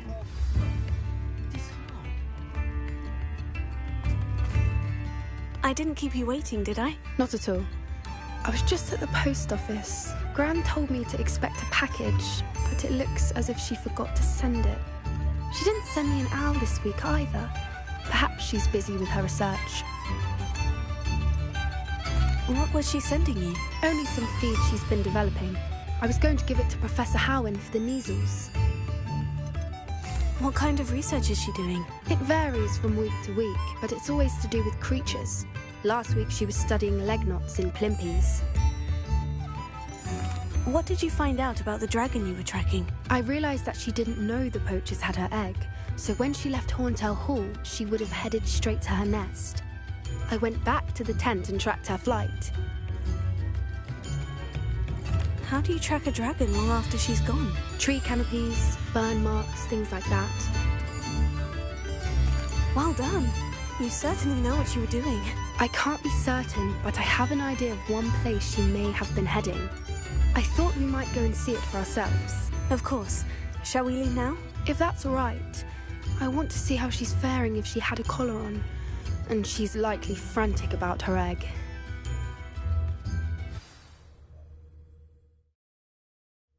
Here we are. I do think this is where we'll find her. The terrain's typical of where the breed would nest. I suspect it's how the poachers found her to begin with. They likely camped here and logged her patterns. Perhaps nabbed her first and then her egg. Dragons are hard enough to wrangle, let alone maternal ones. You got all of that from simply standing here. You'd be surprised how easy it is to think like a poacher. Shall we see if she's home? We only need to return her egg. That sounds straightforward enough. We should be in and out. Then we can be finished with the poachers once and for all. I don't suppose you've thought about keeping it, have you? No. It belongs to her. Keeping it will make me just as bad as the poachers. If you're right about finding her here, how do we go about returning the egg? Her nest will likely be in the heart of her den, which she will be keeping guard over. It might also be more charred than anywhere else, I imagine. Well then, let's find our dragon and return her egg. Wonderful.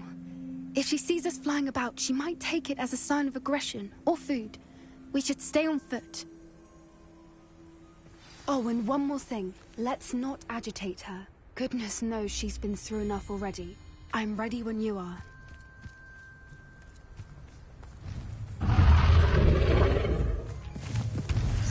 There she is, above us. She did make it home safely. Oh, good. It looks as if she wasn't collared like the other dragons.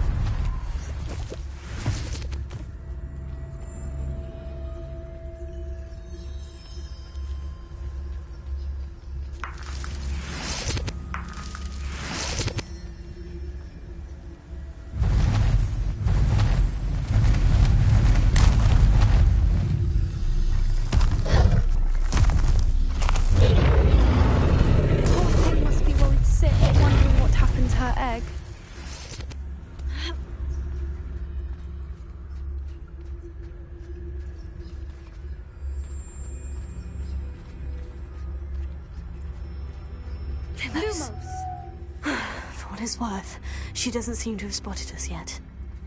Let's hope it stays that way. At least until we've done what we came to do.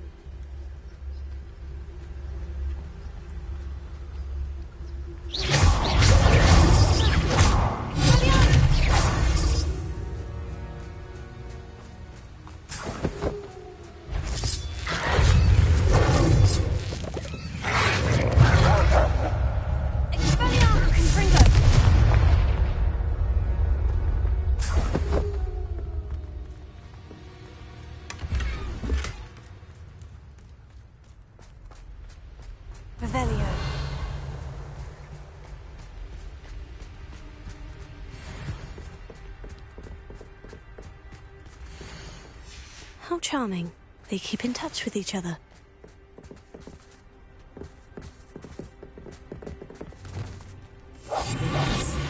A more hushed approach is likely wise.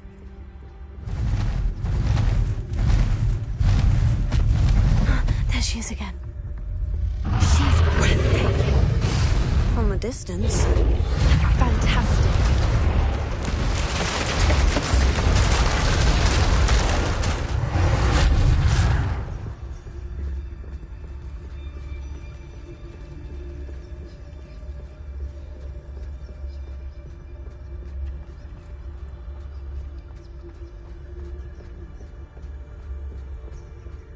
I wonder how good her eyesight is.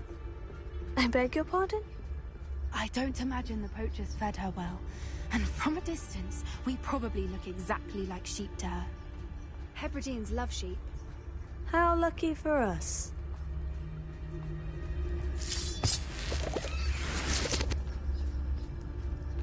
Prepare her.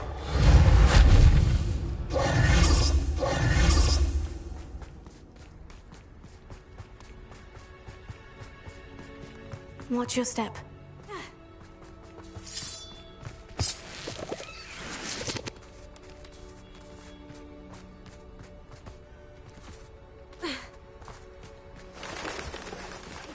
She must have been starved to pick off a grub horn. Or just raring for a fight.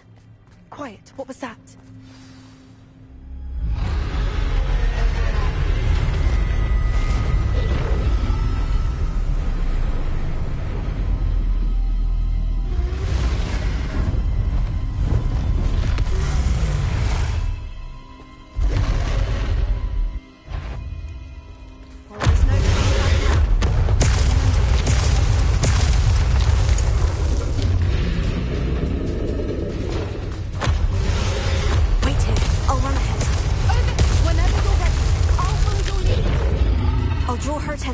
Follow when it's safe.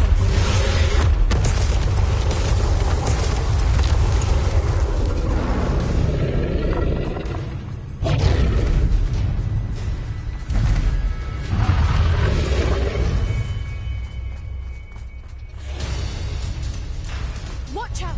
It's her domain. She'll make sure we know it. Keep at it. We've just got to make it to the nest. Oh, she isn't making it easy.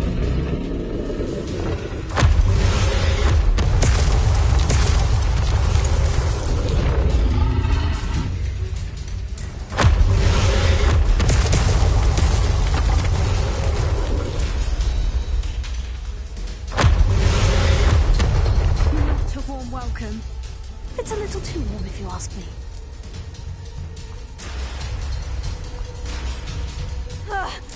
I don't suppose you'd listen to reason.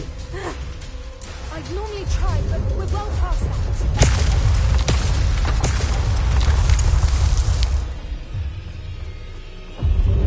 Get to that opening below.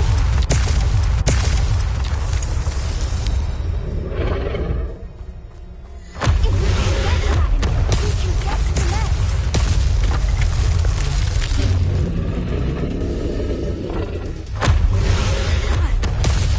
Look! Underneath her! Stick with her!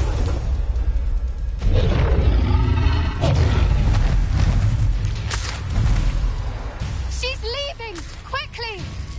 Brilliant.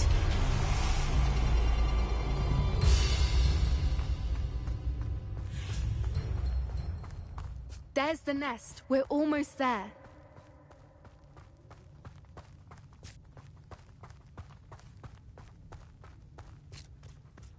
Why is every bridge here broken? Repair her.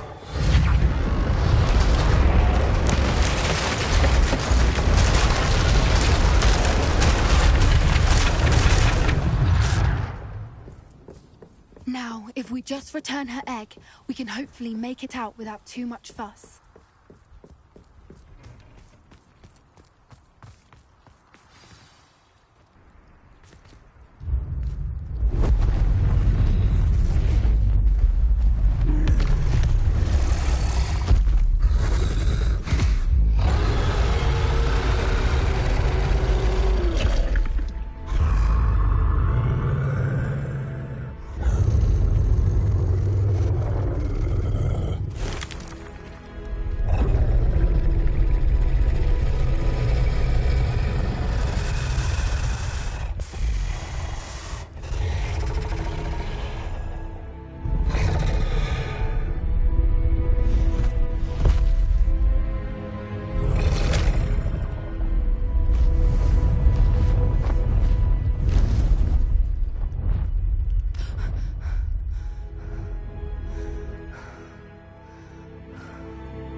That was brilliant!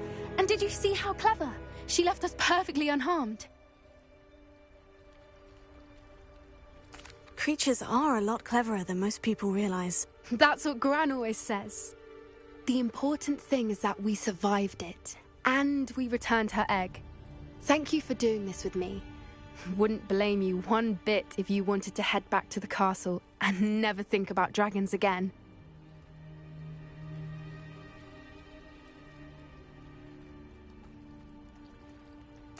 Shall we head back? I'm ready if you are. I am. After our dragon rescue at Hauntel Hall, I half expect to be ambushed by poachers any time I'm not in the castle. Understandable. We did sabotage their fighting ring and steal a dragon egg from them. True. True. So why haven't they come after us? It's not like them to let things lie. Unless... Unless what? Unless they haven't let things lie. Oh no, I can't believe I didn't see it. We need to leave. I need to send an owl.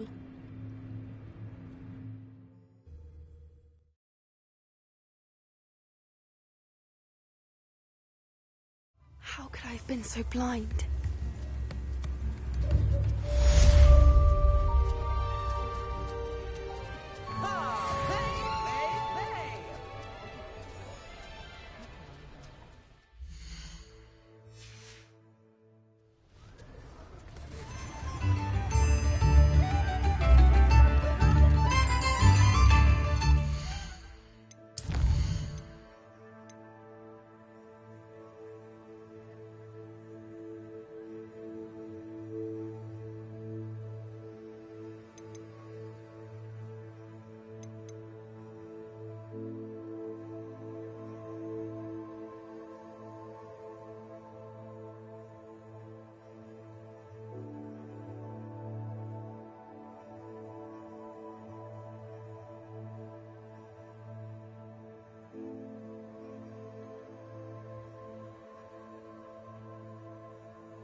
Looks rather dark in there. Never stopped me before.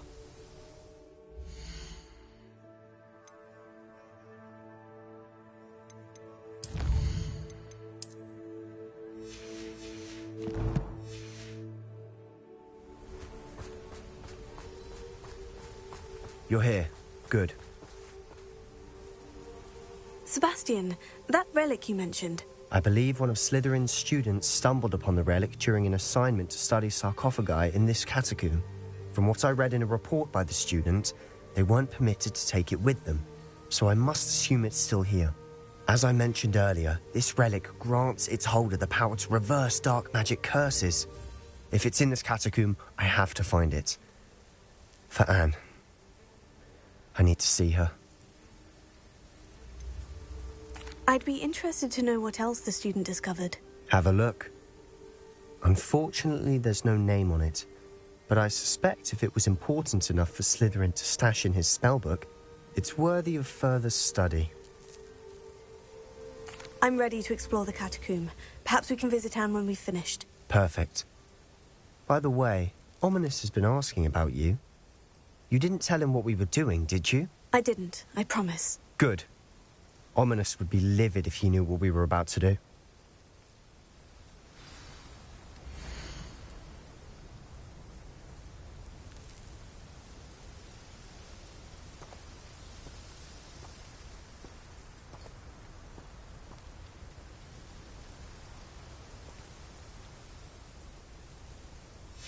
I'll be interested to compare what lies inside to what I've read about this catacomb.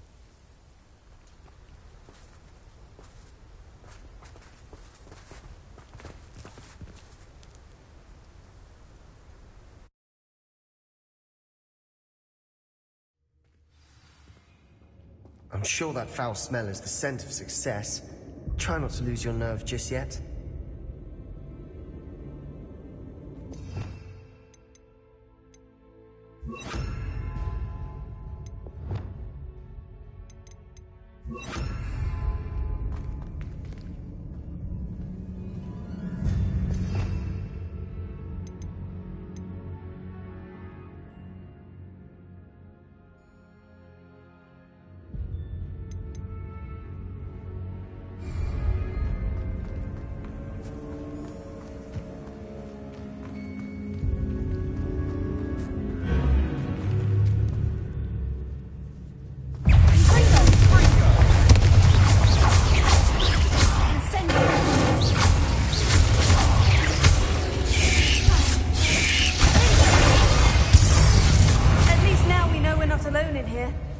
Perhaps that was it. And the rest of the tomb will be insect-free.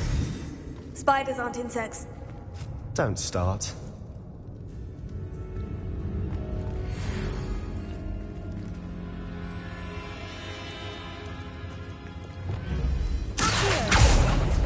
Opening all of these is tempting. We're here for a reason. I'd say opening them all is justified. This room is taller than it looks.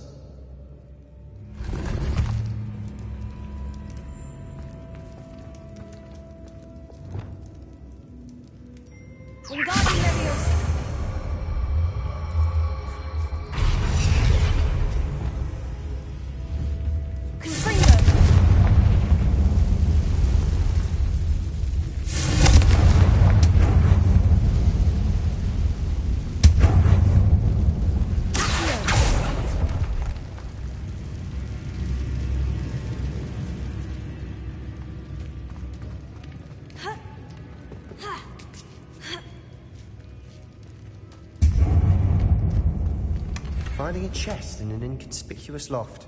Brilliant.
Revelio.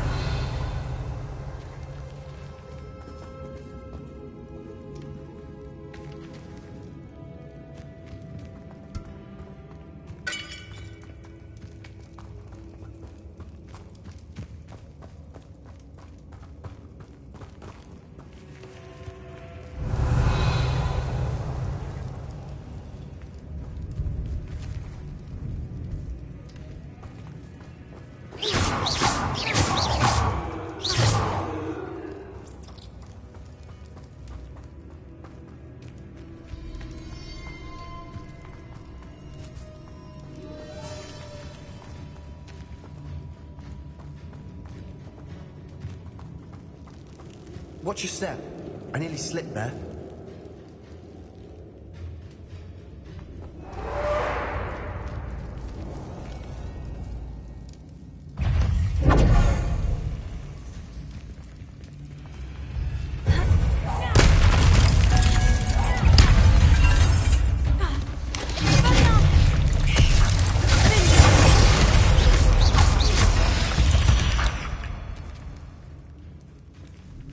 All this grass. It no longer feels like a tomb. I've read about catacombs that underwent expansion efforts and ran into problems. Often cave-ins. And then were abandoned. Exactly. We'll be fine, though.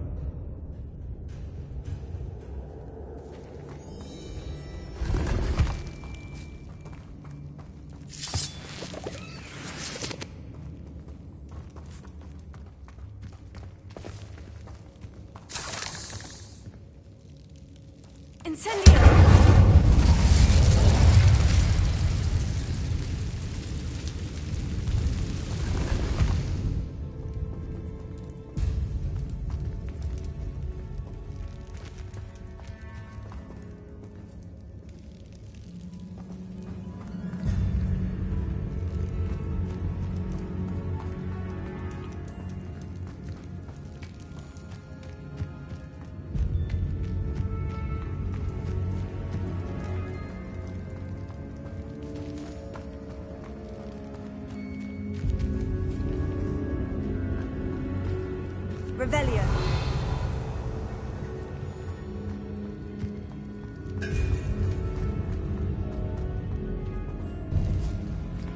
Now this is the sort of great room I want to be buried in. Surrounded by grandeur. Grandeur and then some. Even an altar with a pile of bones. Lovely. Bones outside a sarcophagus. Seems odd.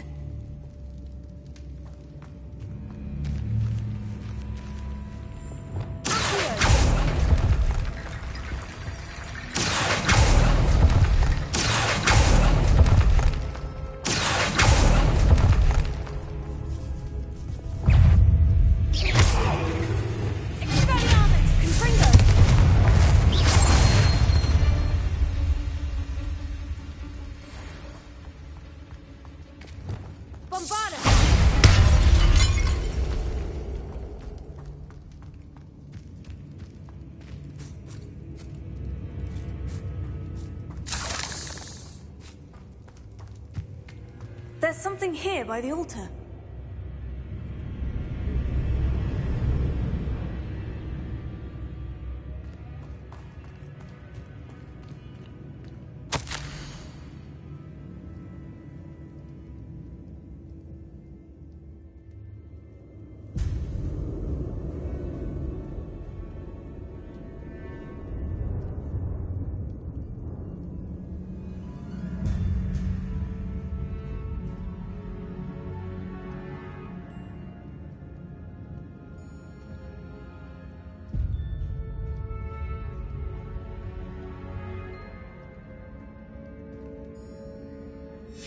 What did you find?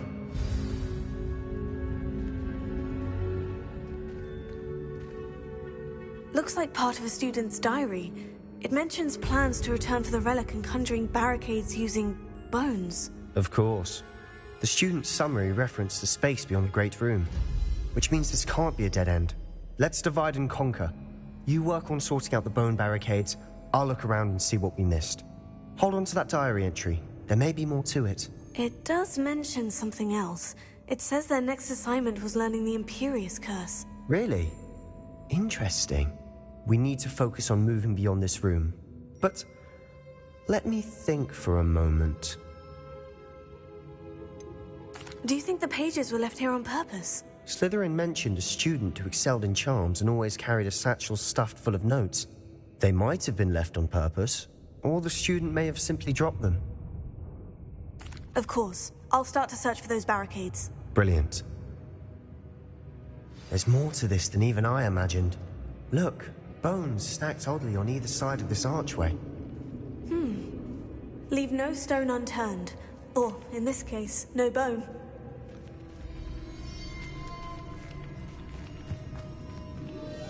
If this archway's been barricaded, we can find a way through. Wingardium Leviosa!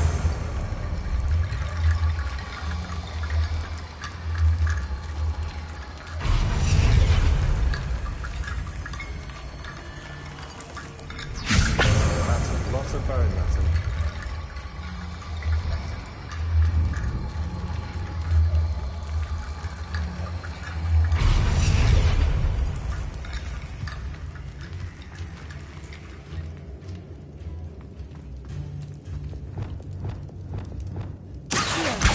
Wingardium Leviosa!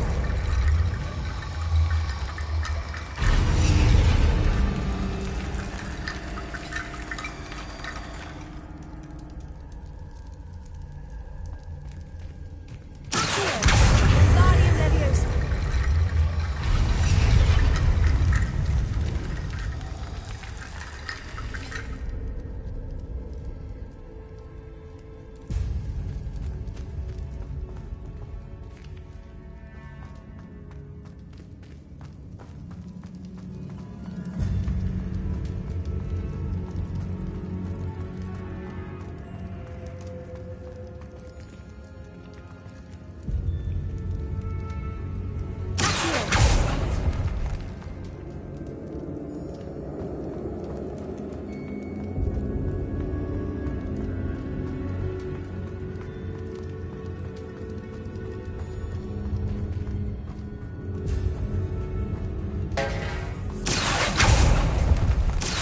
We're in a tomb. I assume eerie sounds come with the territory.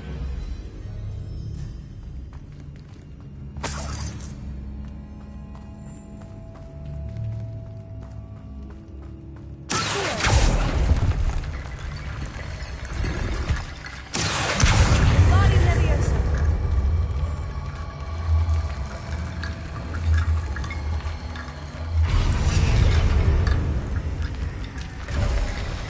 You've done it! I knew we'd get through. I felt it in my bones. Nice.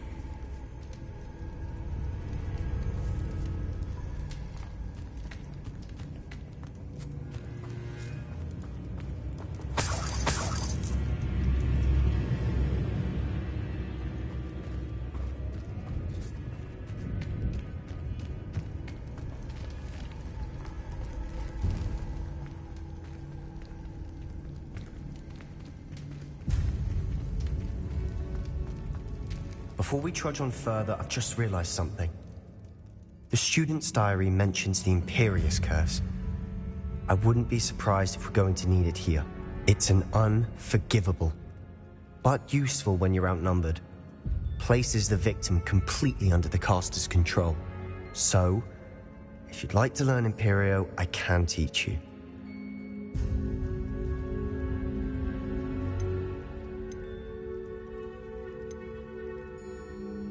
Shouldn't I know more about what the curse entails? Remember the blasting curse? Same idea, except when it comes to unforgivable curses, your intention has to be clear. You have to mean it. Where did you learn the Imperious Curse? I taught myself. Don't tell Ominous that I've told you. It's not exactly something I can brag about, but it may come in handy. I think you ought to know it.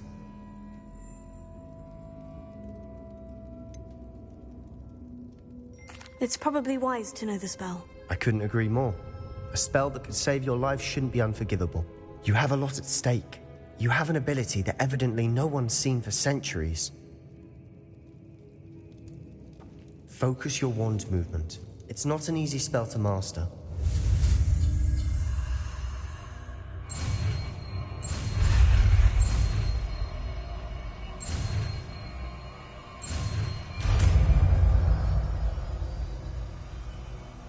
There we go.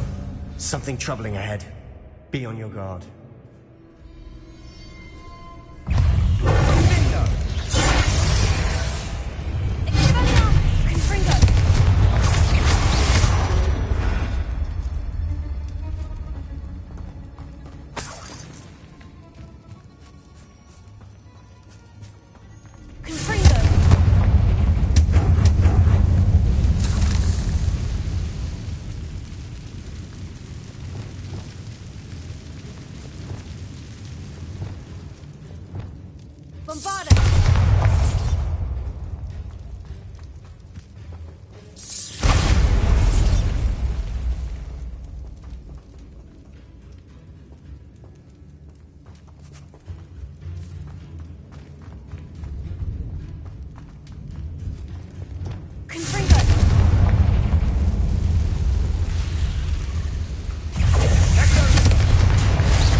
Dramatic, isn't it?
This catacomb has suffered decay. Revelio. Just as the student's summary described. I doubt anyone's been here in quite some time.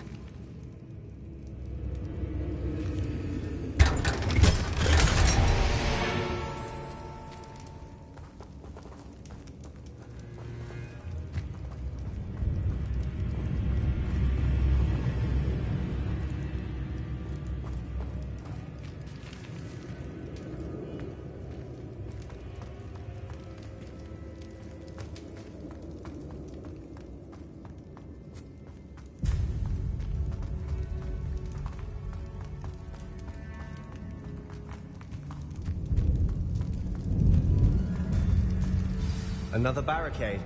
Considering how well you did on the last one, this should be a cinch. How gracious of you.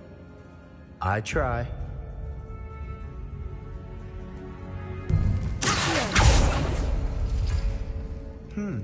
This looks different than what we faced before. Now we're also dealing with rune symbols.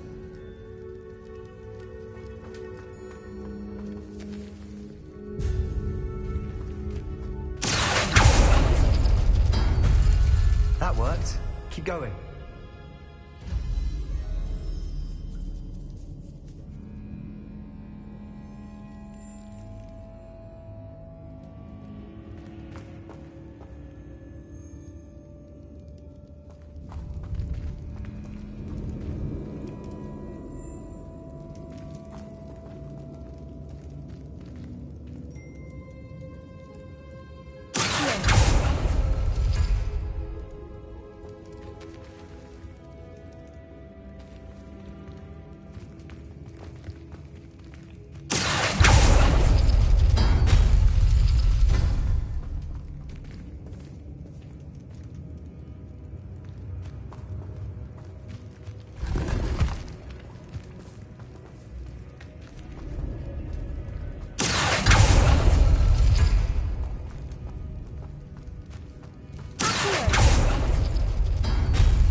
You are head and shoulders above these bones.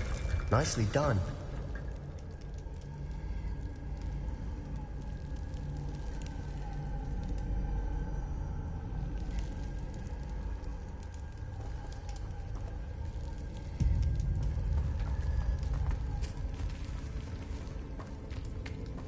I see why Slytherin's student was so entranced with this place.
Dead end. Lovely.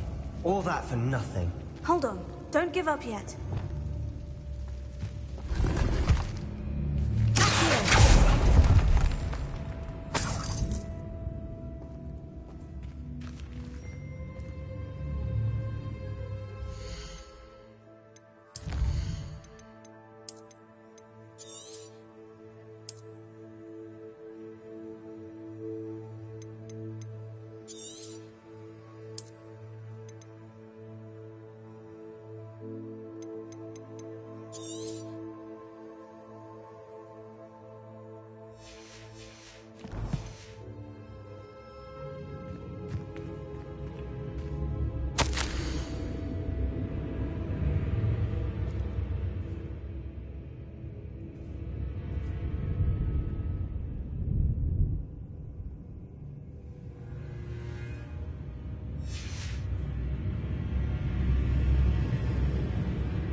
Sebastian, the relic! Look! Could it be?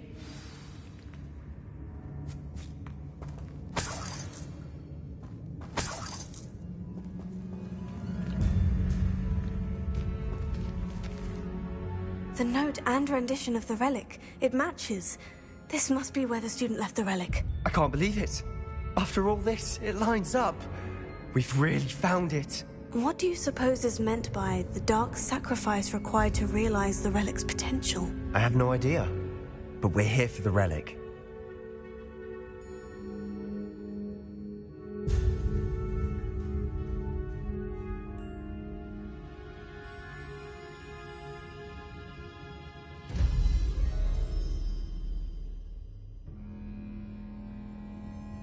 The note advises to leave the relic alone. I assure you, we were meant to find this. For Anne's sake. I'm taking it. Let's get to Feldcroft. I must keep this relic secret. Especially from my uncle.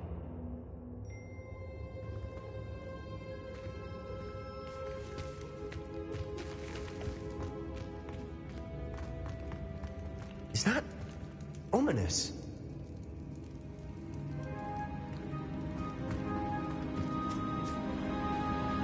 Ominous. The sounds we kept hearing. It was you. You gave me no choice. I had to follow you. Sebastian, please, leave the relic alone.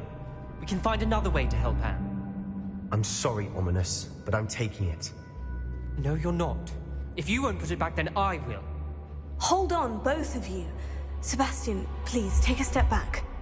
Fine. But Ominous knows I won't step back from a fight.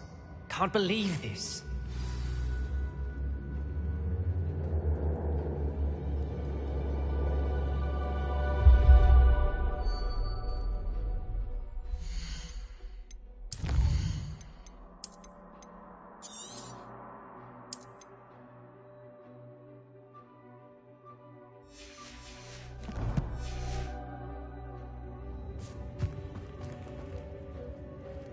How much did you hear? Everything. I was glad to hear you tell Sebastian to leave the relic. We need to stand together.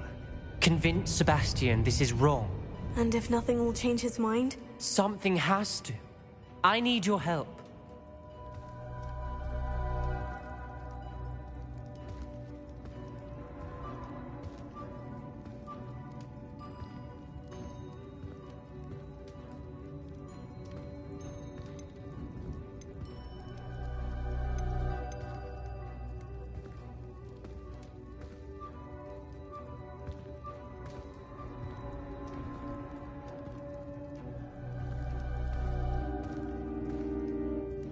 You're right. This seems far riskier than Sebastian realizes. Good.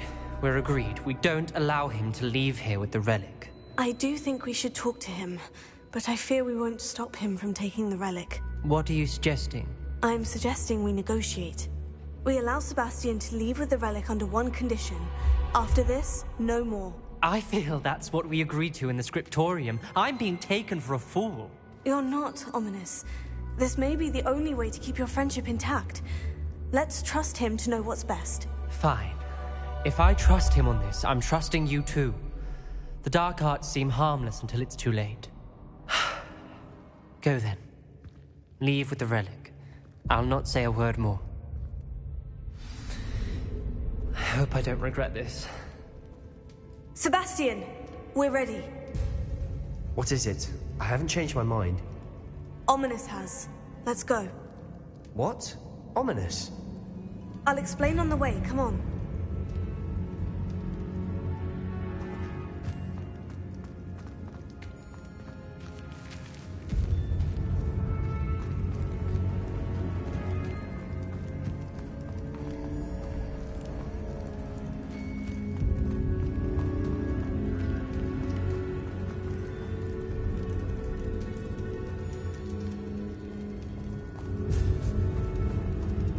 Well, what happened back there?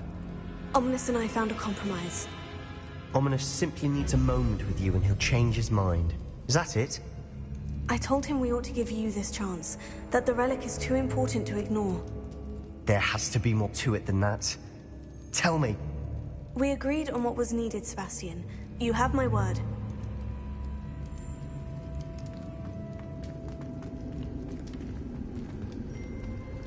I never wanted to keep all this from Ominous. He just doesn't understand. And I didn't want to worry him all over again.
As we were leaving, Ominous wouldn't even acknowledge me.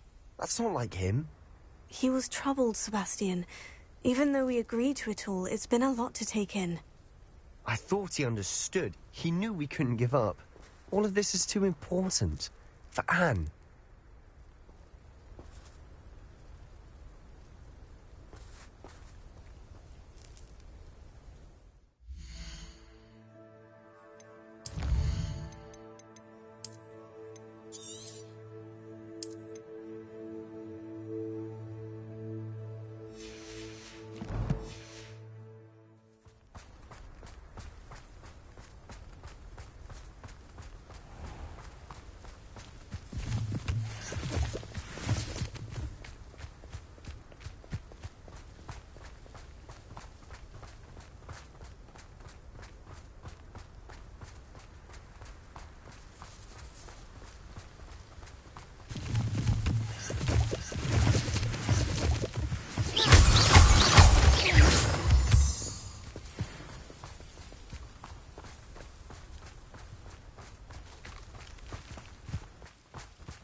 When we get to Feldcroft, I'd rather Anne not know what had to be done to get this relic. She thinks like ominous. It'd only upset her.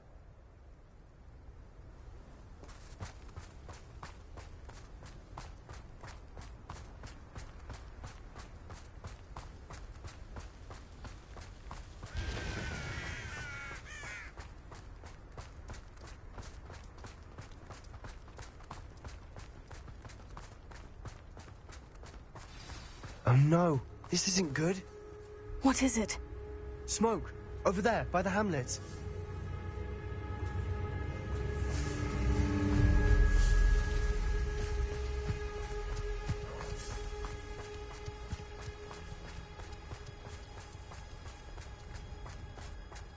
Feldcroft's in trouble. They're under attack. Let's hurry.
What have you done? Save my sister. With an unforgivable curse. From that damned book, no doubt. Your father would be ashamed. You've gone too far, Sebastian. Stay away from her. From all of us.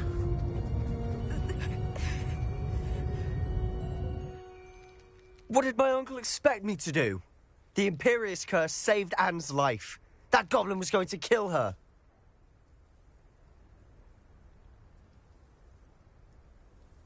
You did what you had to do. If I have to keep proving that to my uncle, I will. He cannot banish me from my own home. From my sister. It might be best to let him calm down a while. May I speak to him? Perhaps I can help to ease the tension a bit. You may be right. Very well. Probably best if I get away from here for a while. I'll head back to Hogwarts.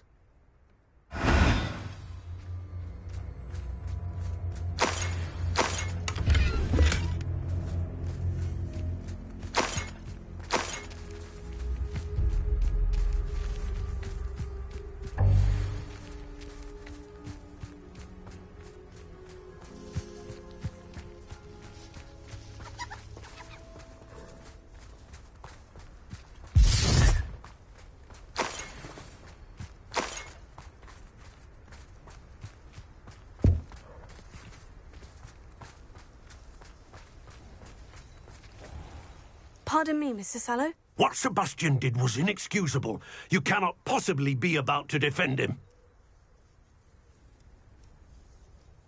Sebastian and I have encountered Ranrock's loyalists before. That goblin would have killed Anne. This family does not resort to using dark magic even against our enemies. What Sebastian did cannot be undone. That you are defending Sebastian's behavior at all tells me everything I need to know. You are as guilty as he is. Sebastian is to come nowhere near Feldcroft, nowhere near Anne. Unforgivable curses are so named for a reason. If I hear that either of you continues down this path, if either of you uses dark magic, I will notify the headmaster immediately. Why, Sebastian?